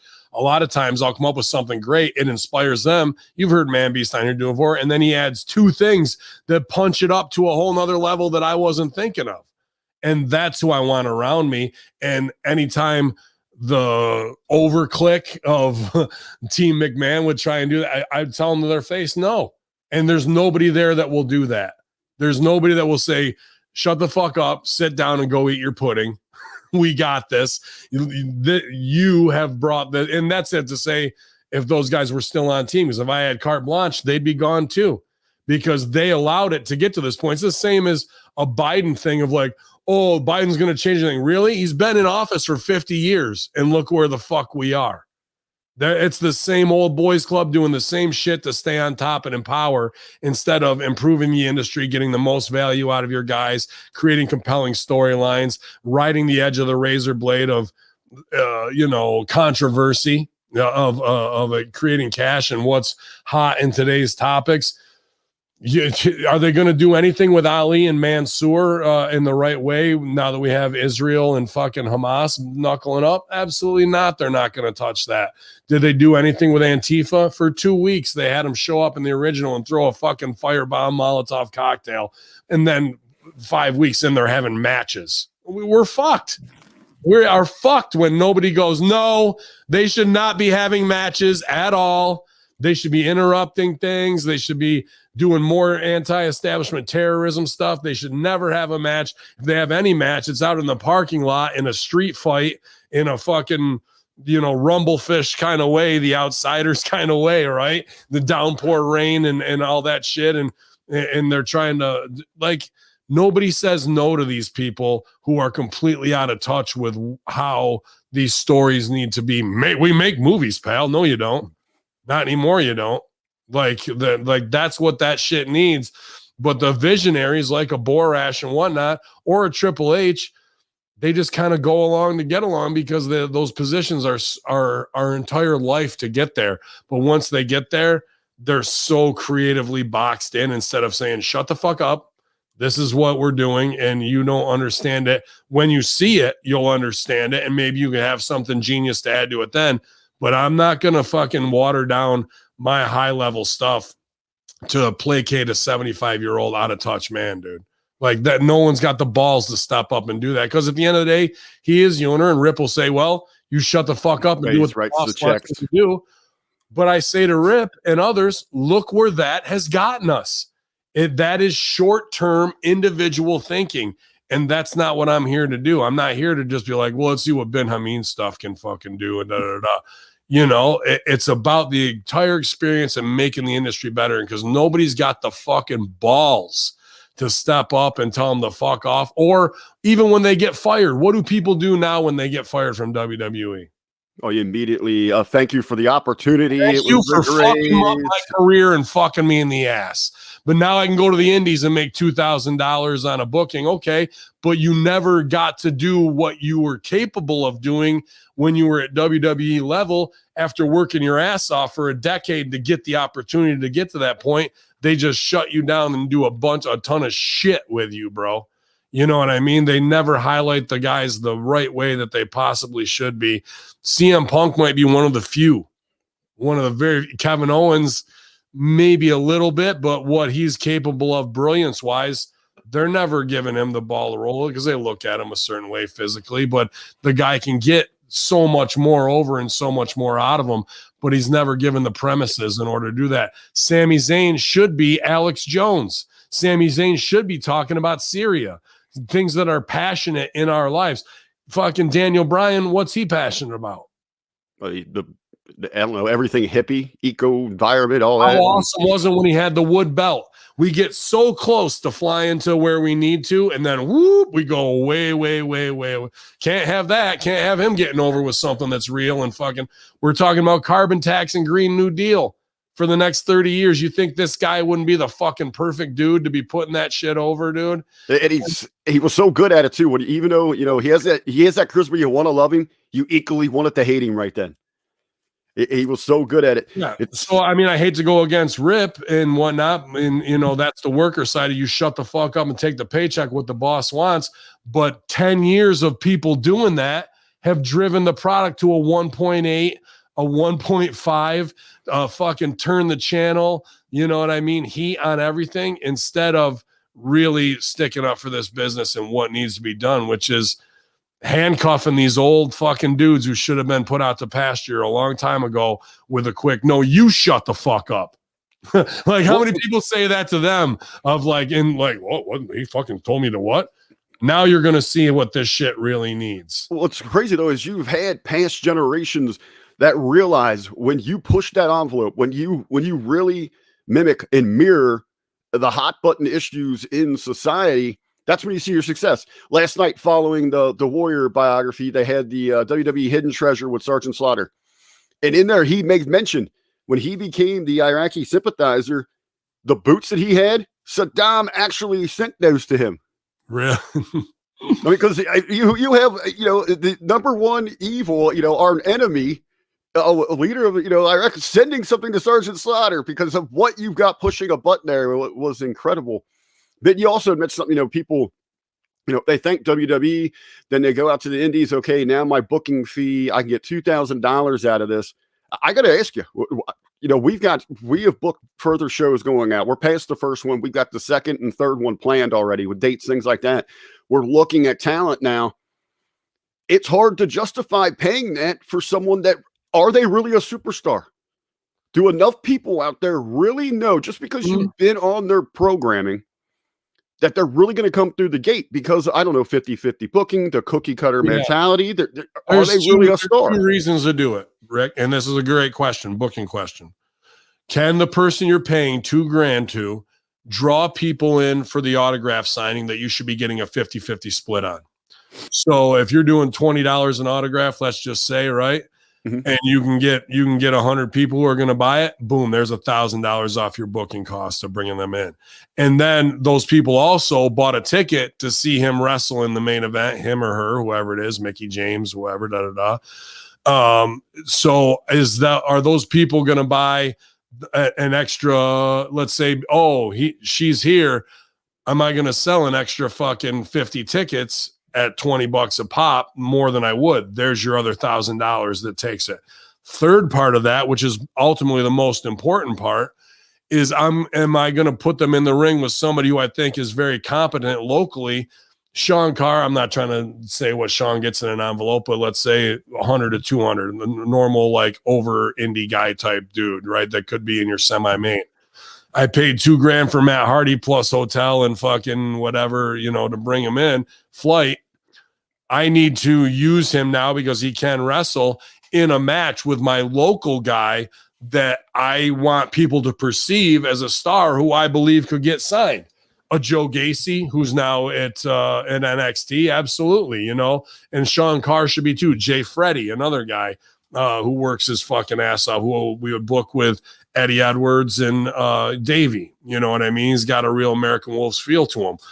But he's local to Watertown, Carr's Binghamton, and we all work all over in the Northeast together. Those are my two CW brothers. But you bring in Matt Hardy, not to face I don't give a fuck. Somebody else that you were going to pay top dollar for, right? That's ex-WWE. So we have an ex-WWE match. The real value is getting them in there with a Sean Carr or a Jay Freddy, so you can show that those two guys can hang with anybody in WWE at the highest level, former champions. And now your homegrown guys look a certain way to your crowd that, dude, he fucking faced Kevin Owens. He fucking faced that Jay Freddy should be signed. The Carr should be signed. And they absolutely should be, because they can't go. But if we just book, if we're a mark promoter booking ex-WWE talent for WWE talent, that's a waste of your money, and you're going to be a guaranteed fucking loser when it comes to it at the end of the night when envelopes are. I had the opportunity to pick Rip's brain as we began the planning process. One of the first things he said, you only need one name, because you can only sell. They're only going to come the same amount of people are going to come to see one, right, as they're going to see two. Titan had IRS to come for the signing. The only thing that they should have done is probably had IRS in somebody's corner who's a heel. That would have, but he probably would have wanted more, and maybe it wasn't in the budget. They had the Samoans for signings, but they worked the 6-man. So the guys who worked them in the 6 all get over of like, now they're on the radar of MLW because they can send that tape. Hey, I've worked. And then maybe Court Bauer is going to ask Jake Fatu, hey, how were these guys? Oh, brother, they're easy to work with. Oos, fucking, I would definitely work with them again.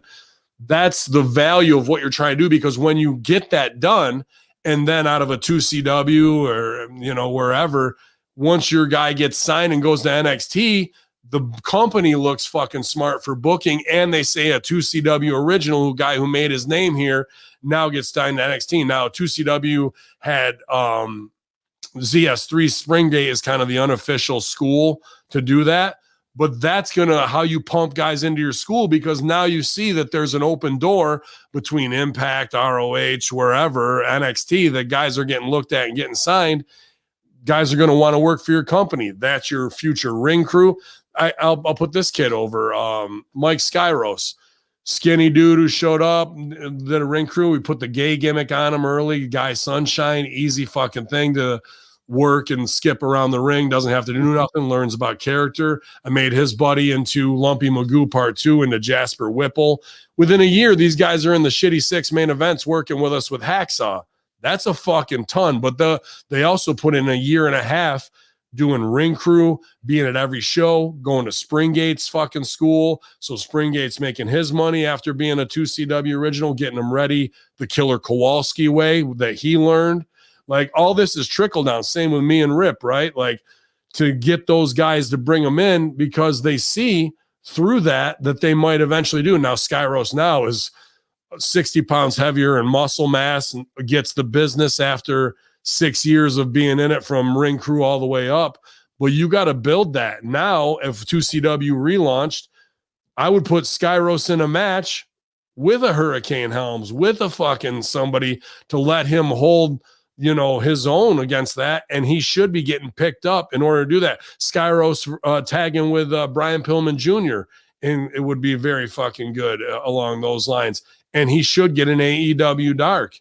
But people don't know who Mike Skyros is out of the Northeast, but a kid who's been working his ass off since 2CW, kind of 2013, 2014, of being a fan and crossing. That's how long this shit takes to, like, your 7th or 8th year. That's what it took for me. Luckily in OVW, I got to work with fucking Rob Conway out of the gate, who I'm supremely thankful for, who taught me so much, so much with Pat Buck and tag wrestling, dude. I mean, just infinite. Obviously, turn around and Joey Mercury and Nick Dinsmore, Eugene are there. How can you not learn from? I think Nick Dinsmore is possibly the greatest wrestler ever created, knowledge-wise. And then I get opportunity to get Mr. Sockoed by fucking Foley. That looks a certain way to the audience. You know what I mean? That ups my scale. So when I go to 2CW, they know I'm competent and confident enough to be able to handle Sergeant Slaughter, Piper, fucking Duggan. You know what I mean? Rest in peace to Tracy Smothers. Like, that's my spot, the 80s spot on the show, while the Young Bucks and Steen are doing the ROH shit. So I have my shit locked down and whatnot. But if we don't carve it out and set it up for people to shine in those certain ways and get the spotlight on them, and we just want Enzo versus fucking, I don't give a fuck, Mike Bennett.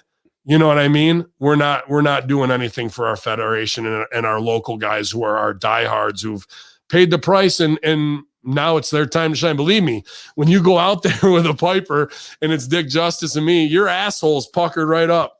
You're like, don't let me fuck this up. Don't let me fuck up the Hornswoggle tag match where Teddy Long's going to come out. Holla, holla, it's a tag match, player. Like, inside you're marking out like, dude, even if it's the Indies in upstate, I got my Teddy, Long moment of coming. Did I say Teddy Hart? I meant Teddy Long. I don't know what I said. We know what you meant. I think you said Teddy Long. But yeah. I was just, I'm thinking, you've got all these other people on the card that are thinking they got to go that 100 miles per hour, that video game style. They're worried about their flips, and you got the biggest spot on the card working with the absolute legend. A tag match? No, not that, Teddy. And then you get your ass bit by fucking Hornswoggle and run around selling your ass. No bumps. Biggest reaction on the show. What people are talking about when they leave, what's bringing the kids back. Absolutely, dude. Absolutely. And until people really realize that, you're kind of a mark for yourself. If you're just doing moves to do them, like fucking DDTs on the fucking floor, bro. Not what we need to be doing here, bro. What would I be doing with Enzo is the fucking the promo, the fucking back moonwalk, right? I love get you to where it ends up into the moonwalk on that and have a rap battle. 100%. It's gonna be more over, dude. And nobody has to do shit. You have to take one bump, and then I can run while Enzo shows me up, and he goes to give the mic back. I fucking glom him. I get on him, kick, punch, heat. Maybe a slam, so he can sell, choke, smile maker. I fucking go to set him up for something else. He moves. I take my own bump, turn around. He fucking lights me up, Dusty style, bro, and fucking knocks me down. Then he's on it, hits what he wants to hit. Maybe I get a boot up, cut him off, get back on him to work a second heat until it's time to go home. And then he fucking comes up out of nowhere and beats me. It's that fucking easy. And we just stayed up 15 minutes. First 8 minutes was entrances and Gaga and rap battle. 7 minutes to get him the fuck over. Nobody's blown up. Nobody's hurt. Nobody did any dumb shit. And he's on to the next one, bro. We do it again in the next town. And maybe some diehards follow us around the territory. So I got to switch it up and come up with something else interesting for them.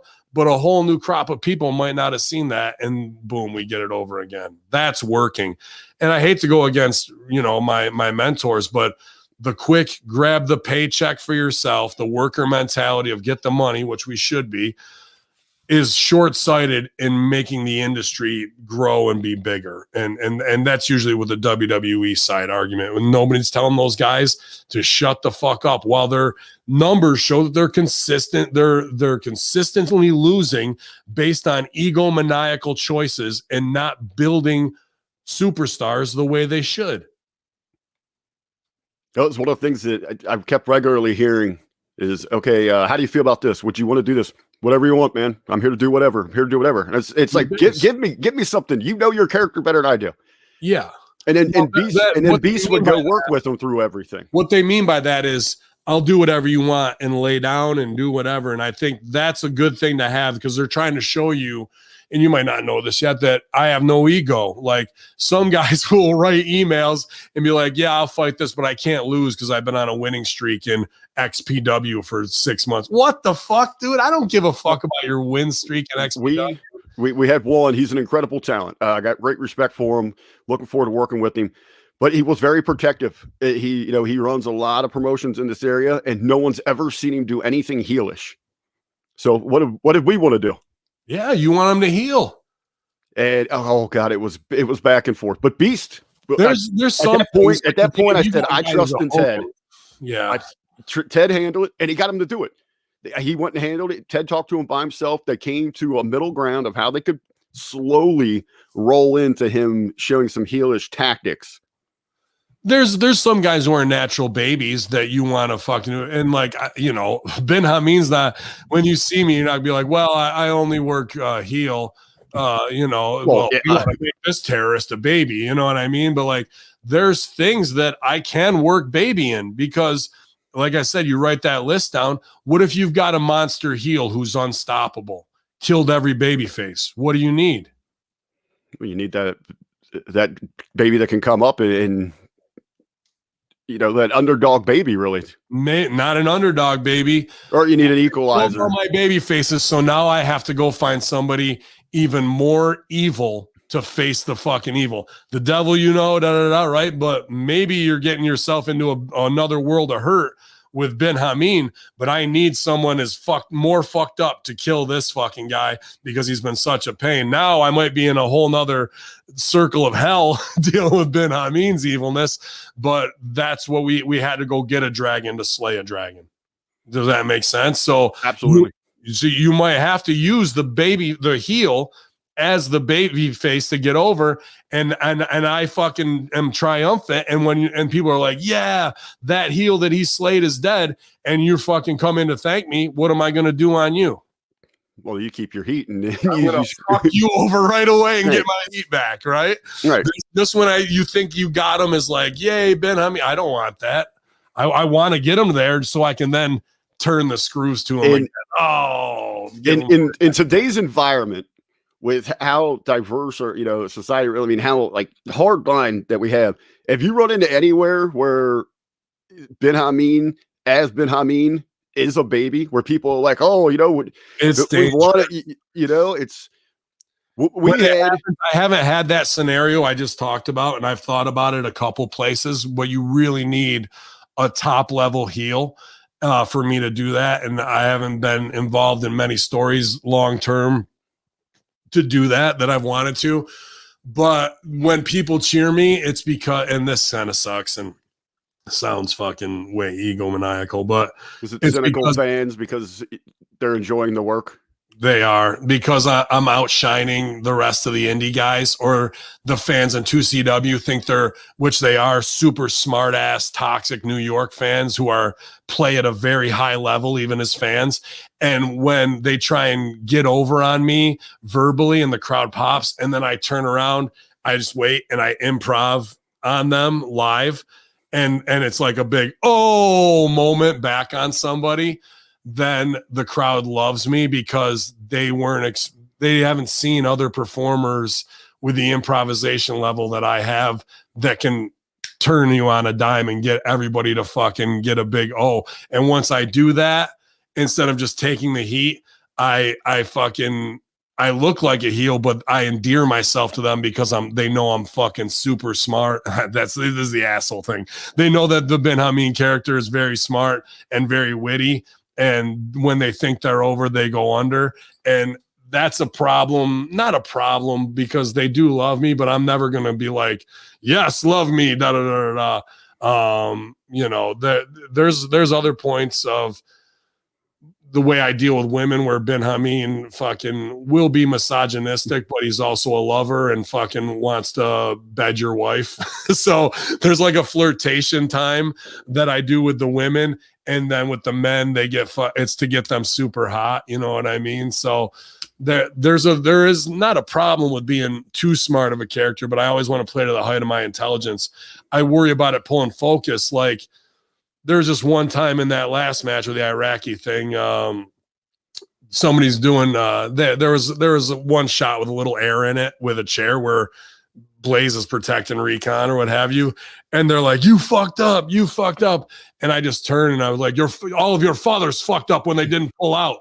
And like, they're not ready to get whacked like that. And then they all go, they think they've got you, and you turn it right back on them. Right. And they love that feeling. And the last thing I really want is love, but at least I'm doing it in a heel way. Does that make sense? So absolutely.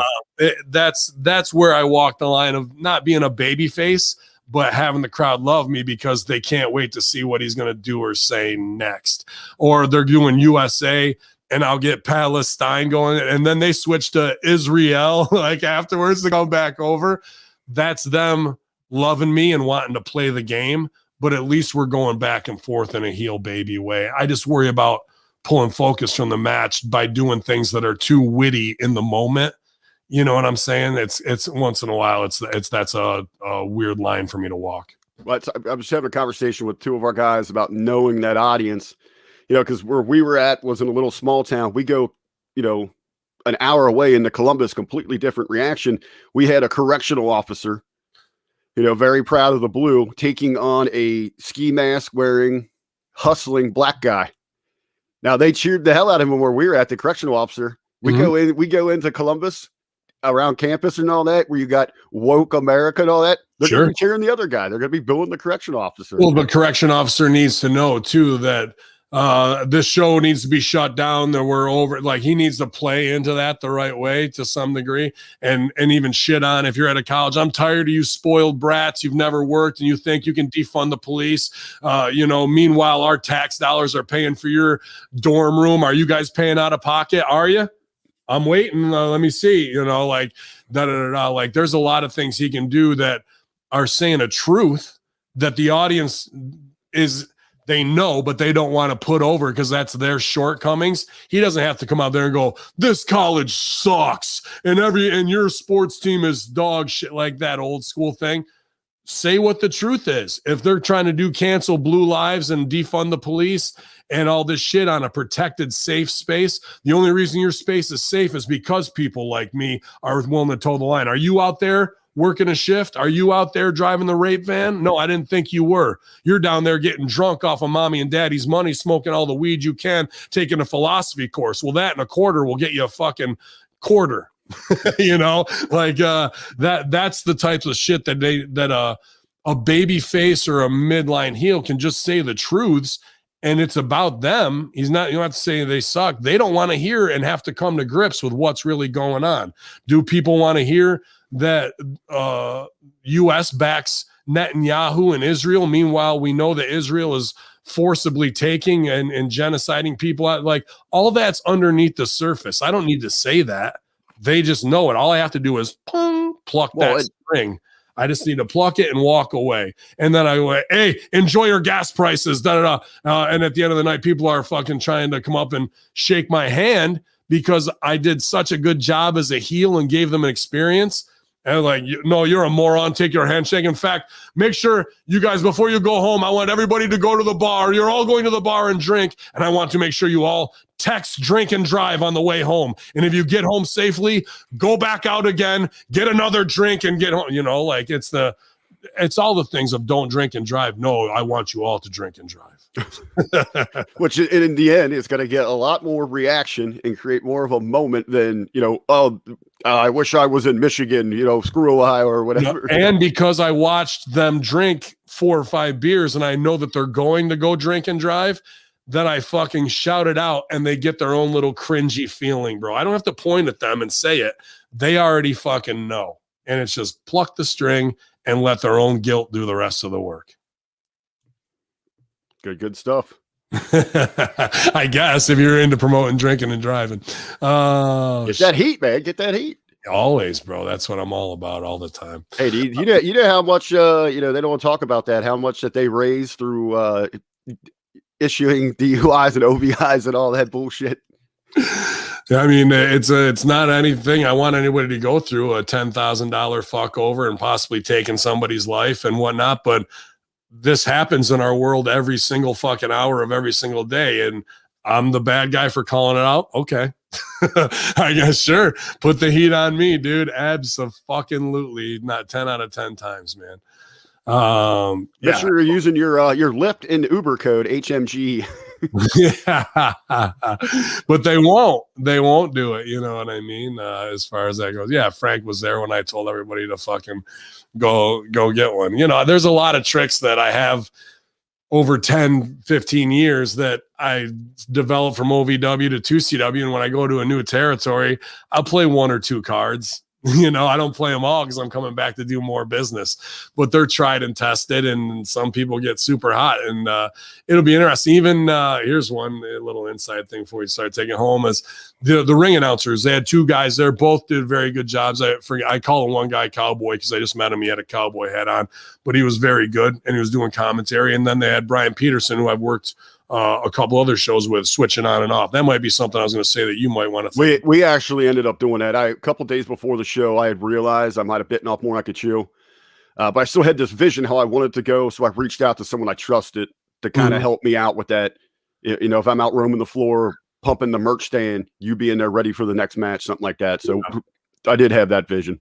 Well, I gave the cowboy dude one of my bits, and he kind of fabed in the ring, and I could see he was uncomfortable, and it's fine for me to snatch the mic and get it over and do what needs to. But when they bill us, or bill any of us, myself singles or as tag teams, when they do height and weight, and this is just a smaller high level thing I like to play at because I might go right over some of the crowd's head, but I'm 9'11", 911 pounds.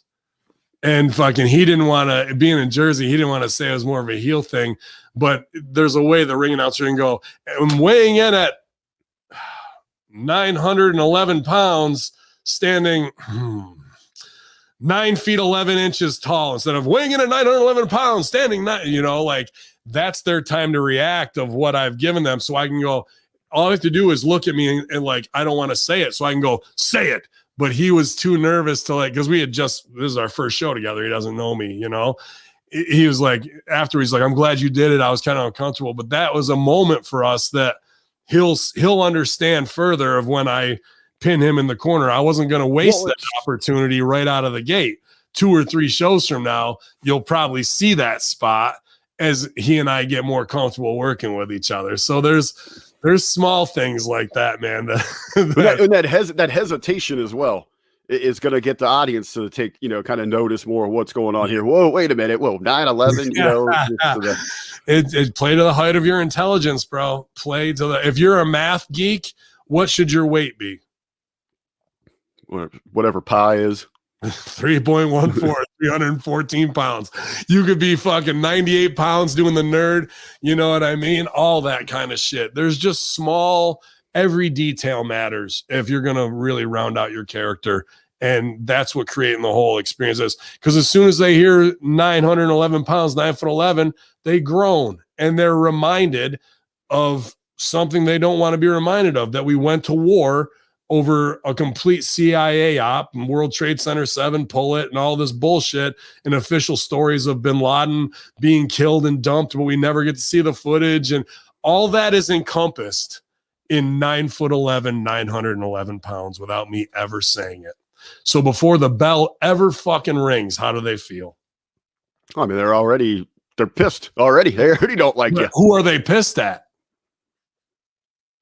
I'm guessing you, or just for you having. They're really mad at themselves because they know that 9/11 truth is a real thing that's never been solved. That we went to 2 wars over opium, lithium, and payback for George Bush's father for some sins of the father passed on to the son shit of when Saddam tried to have Bush 1 whacked.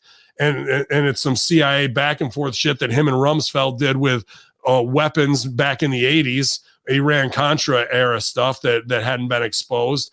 That bin Laden's fucking and Bush family are connected like this, having breakfast on the morning of 9/11. All that is in there, bro. Nanothermite, fucking finding a passport in the ashes. Like, all of that is there that they still haven't dealt with. All the civil liberties, the NSA spying, all this shit that came about of the Patriot Act, the fucking airport security, every single thing that they don't want to admit that got forced upon them in the prison planet police state is encompassed in 9'11", 911 pounds, and it's never said. There you go. A bin Hamin match is just not entertaining. It's a learning experience. Yeah. It's a complete psychological fucking warfare experience, really, man. But it was great talking today. I'm real proud of you. I'm real proud of you, Rick, in what you accomplished. You went to the right guys for help and had Man Beast as your right-hand man. There's nobody I'd rather really have there to be like, here's the business. Well, let's fucking take care of it. I had Big Neil as well. We were up there kind of at the front leading the things. We had another local guy, Caleb Copper, that really did the ring security, took care of all of that for us. So, he's 17-year vet in the business himself. So I mean, and keep hiring guys that, have an opportunity, are going to work hard, be dedicated, and think about what I told you earlier about using those top names to build your mid-card guys who you see as possibly going on to bigger, greener pastures, even though creatively stifling pastures. How can you do the best business for them to highlight and shine them so people will go, even when they're 3, like, yeah, I like what he's doing there, but you should have seen how awesome he was in 2CW. Kevin Steen has never been better than when he was in 2CW. And I can say that about a lot of guys because you have the opportunity to do dream booking. And that's guys who can go work from ROH or AEW, future endeavors from WWE, along with indie darlings, all whipped into a blender to come up with unique creative experiences. What you see, with the potential of 2CW getting back to it, having that reunion, if it's, whatever, getting back regularly, what is that fan base hungry for? Are they hungry to see those bigger names come back, or the staples that kind of define that roster, that kind of carry it? It'll be both, because that's how Josh and Steve and Jack Trades and I do it. Is there's guys that are the foundation, like I said, a ZS3, a Jay Freddy, a Sean Carr, a Brute Van Slyke, Kevin the Man Graham, Skyros and as well, working his ass off, and dudes like that. But it's going to be such a star-studded show because guys like the Bucks were made indie darlings because of 2CW. Steen got noticed and got over. Even in a WWE ring at a house show at WWE when he was champion, he goes, a lot of people think this is my first world championship. It's not. I actually won my first world title here in Syracuse. And, dude, the whole front row is 2CW. The place is 2CW at a WWE show. Like, that's what it means to these fucking guys. Matt Hardy did great business.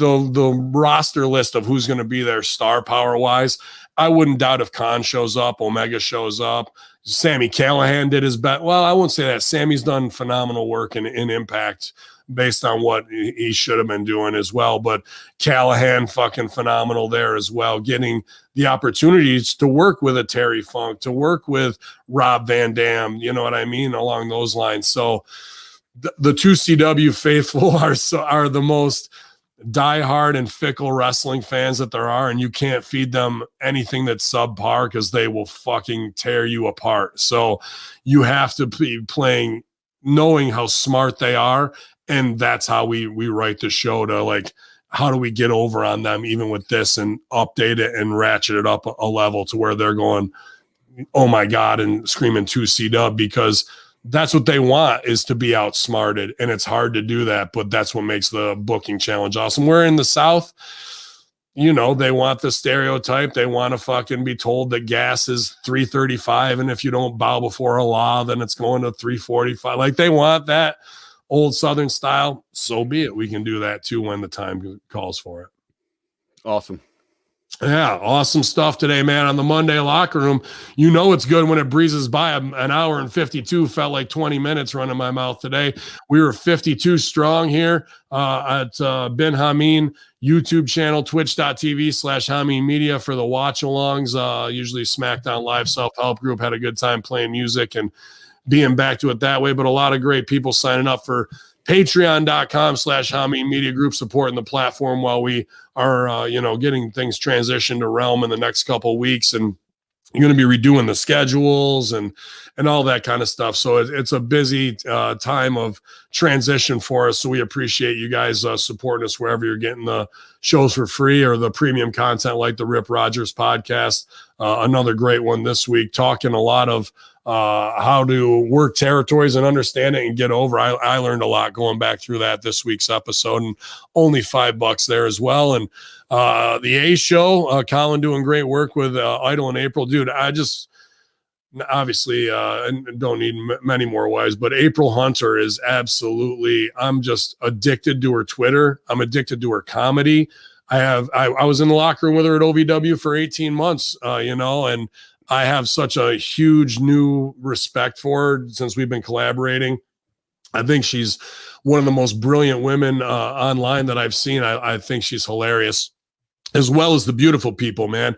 A hot vaccine talk on Russo brand, and then on the Patreon on kicking out of really bad relationships and breakups. And you're not going to get two hotter girls talking the real from the women's perspective side and what it takes to impress them as a man. But they're both also nerds who love eating Cheetos and drinking Patron as well. So a lot going on, man. 2-man power trip has been an absolute blast with Paz. Working on that stuff. The special Kenny Bolin show I did this week in Smack Attack. I've been all over the place, man, and I'm looking forward to getting back in the ring. People are like, "Oh, I want you around me." Well, talk to your indie promoters. If you want Hacker to come to slap the shit out of you at your town, I'm happy to do that, man. Me and referee Sideburns are ready to get back out there this summer, and there's opportunities coming in already for August. Got a couple things booked, but July is pretty well open. And a couple dates in June are filled up. But if you guys got something coming up, hit me up. Hit up your promoters. Tag me, at bin_Hamin, at Hacker Hamin on Instagram. And glad to come out there and do my worst, man.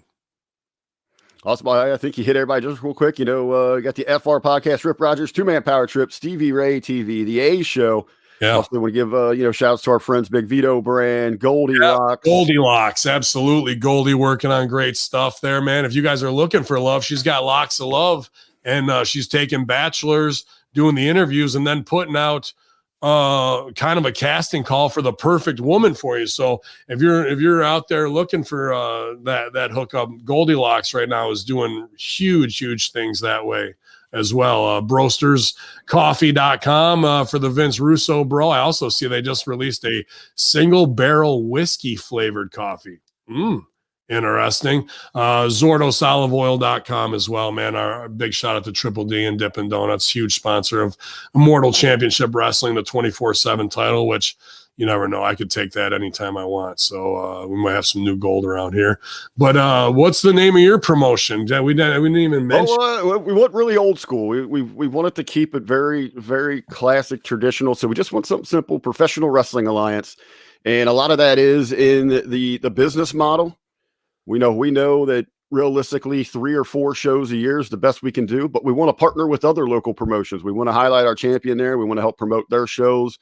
Maybe bring in some talent that just people that we've worked with here, just to kind of help spread that name there. But yeah, we've got some shows coming up next week around Memorial Day. Maybe the big official launch with some news will happen here next Monday in the locker room on Memorial Day for some upcoming shows. But we're looking forward to growing it. And outside that, big things happening here at HMG. Yeah, making the transition. Rick Recon says he's not done with me yet, Frank. Well, he's 1-5 against me, so he can he can say all he wants to, and he'll keep getting camel clutched and putting the smile maker, and he can have a nice day with that shit.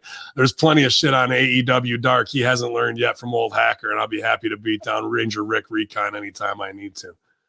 But I just want to remind everybody out there across social media, Facebook, the Facebook discussion group, make sure you're joining us there. Make sure you're following the business page, Hamin Media Group, but especially on Twitter when it comes to all of our partners with our brand management, as we put over there, just retweet, share the content that we're sharing about them, help us spread the word. Huge. It's the best content you're going to get in the business. It's real. It's insightful. It's beyond pro wrestling. It's life. It's entertainment. And you got so many tremendous personalities, and you're going to get it. All of it under the collective bubble at Hamin Media Group. Yeah, at Hamin Media Group on Twitter is the place to be, no doubt. And we appreciate all that interactivity, especially as we're doing the live watch-alongs with all the shows that are going on. And you guys can help us there with the trends and hashtags. That's just massive because our roster is incredible right now. Like you said, man, we're so fortunate to have so many legendary names from 80s and 90s, and then the 2000s decade with plenty of in-ring talent that's viable right now, man. So we keep kicking ass. Hopefully Man Beast has a great day. We missed him today, but plenty of talk to put him over. Don't tell him we don't want him to know how over he is. That's the worst thing you can do. He'll start thinking he's great. But yalla, it's the real RBV Fitness, you guys, SRF Fitness. And Hacker Hamin, Bin Hamin YouTube channel for now until they pull everything in the next month as it gets crazy. Just stick with us, you guys. Patreon.com/Hamin Media Group. It's the Monday locker room, kicking it off with all the inside news. Yalla.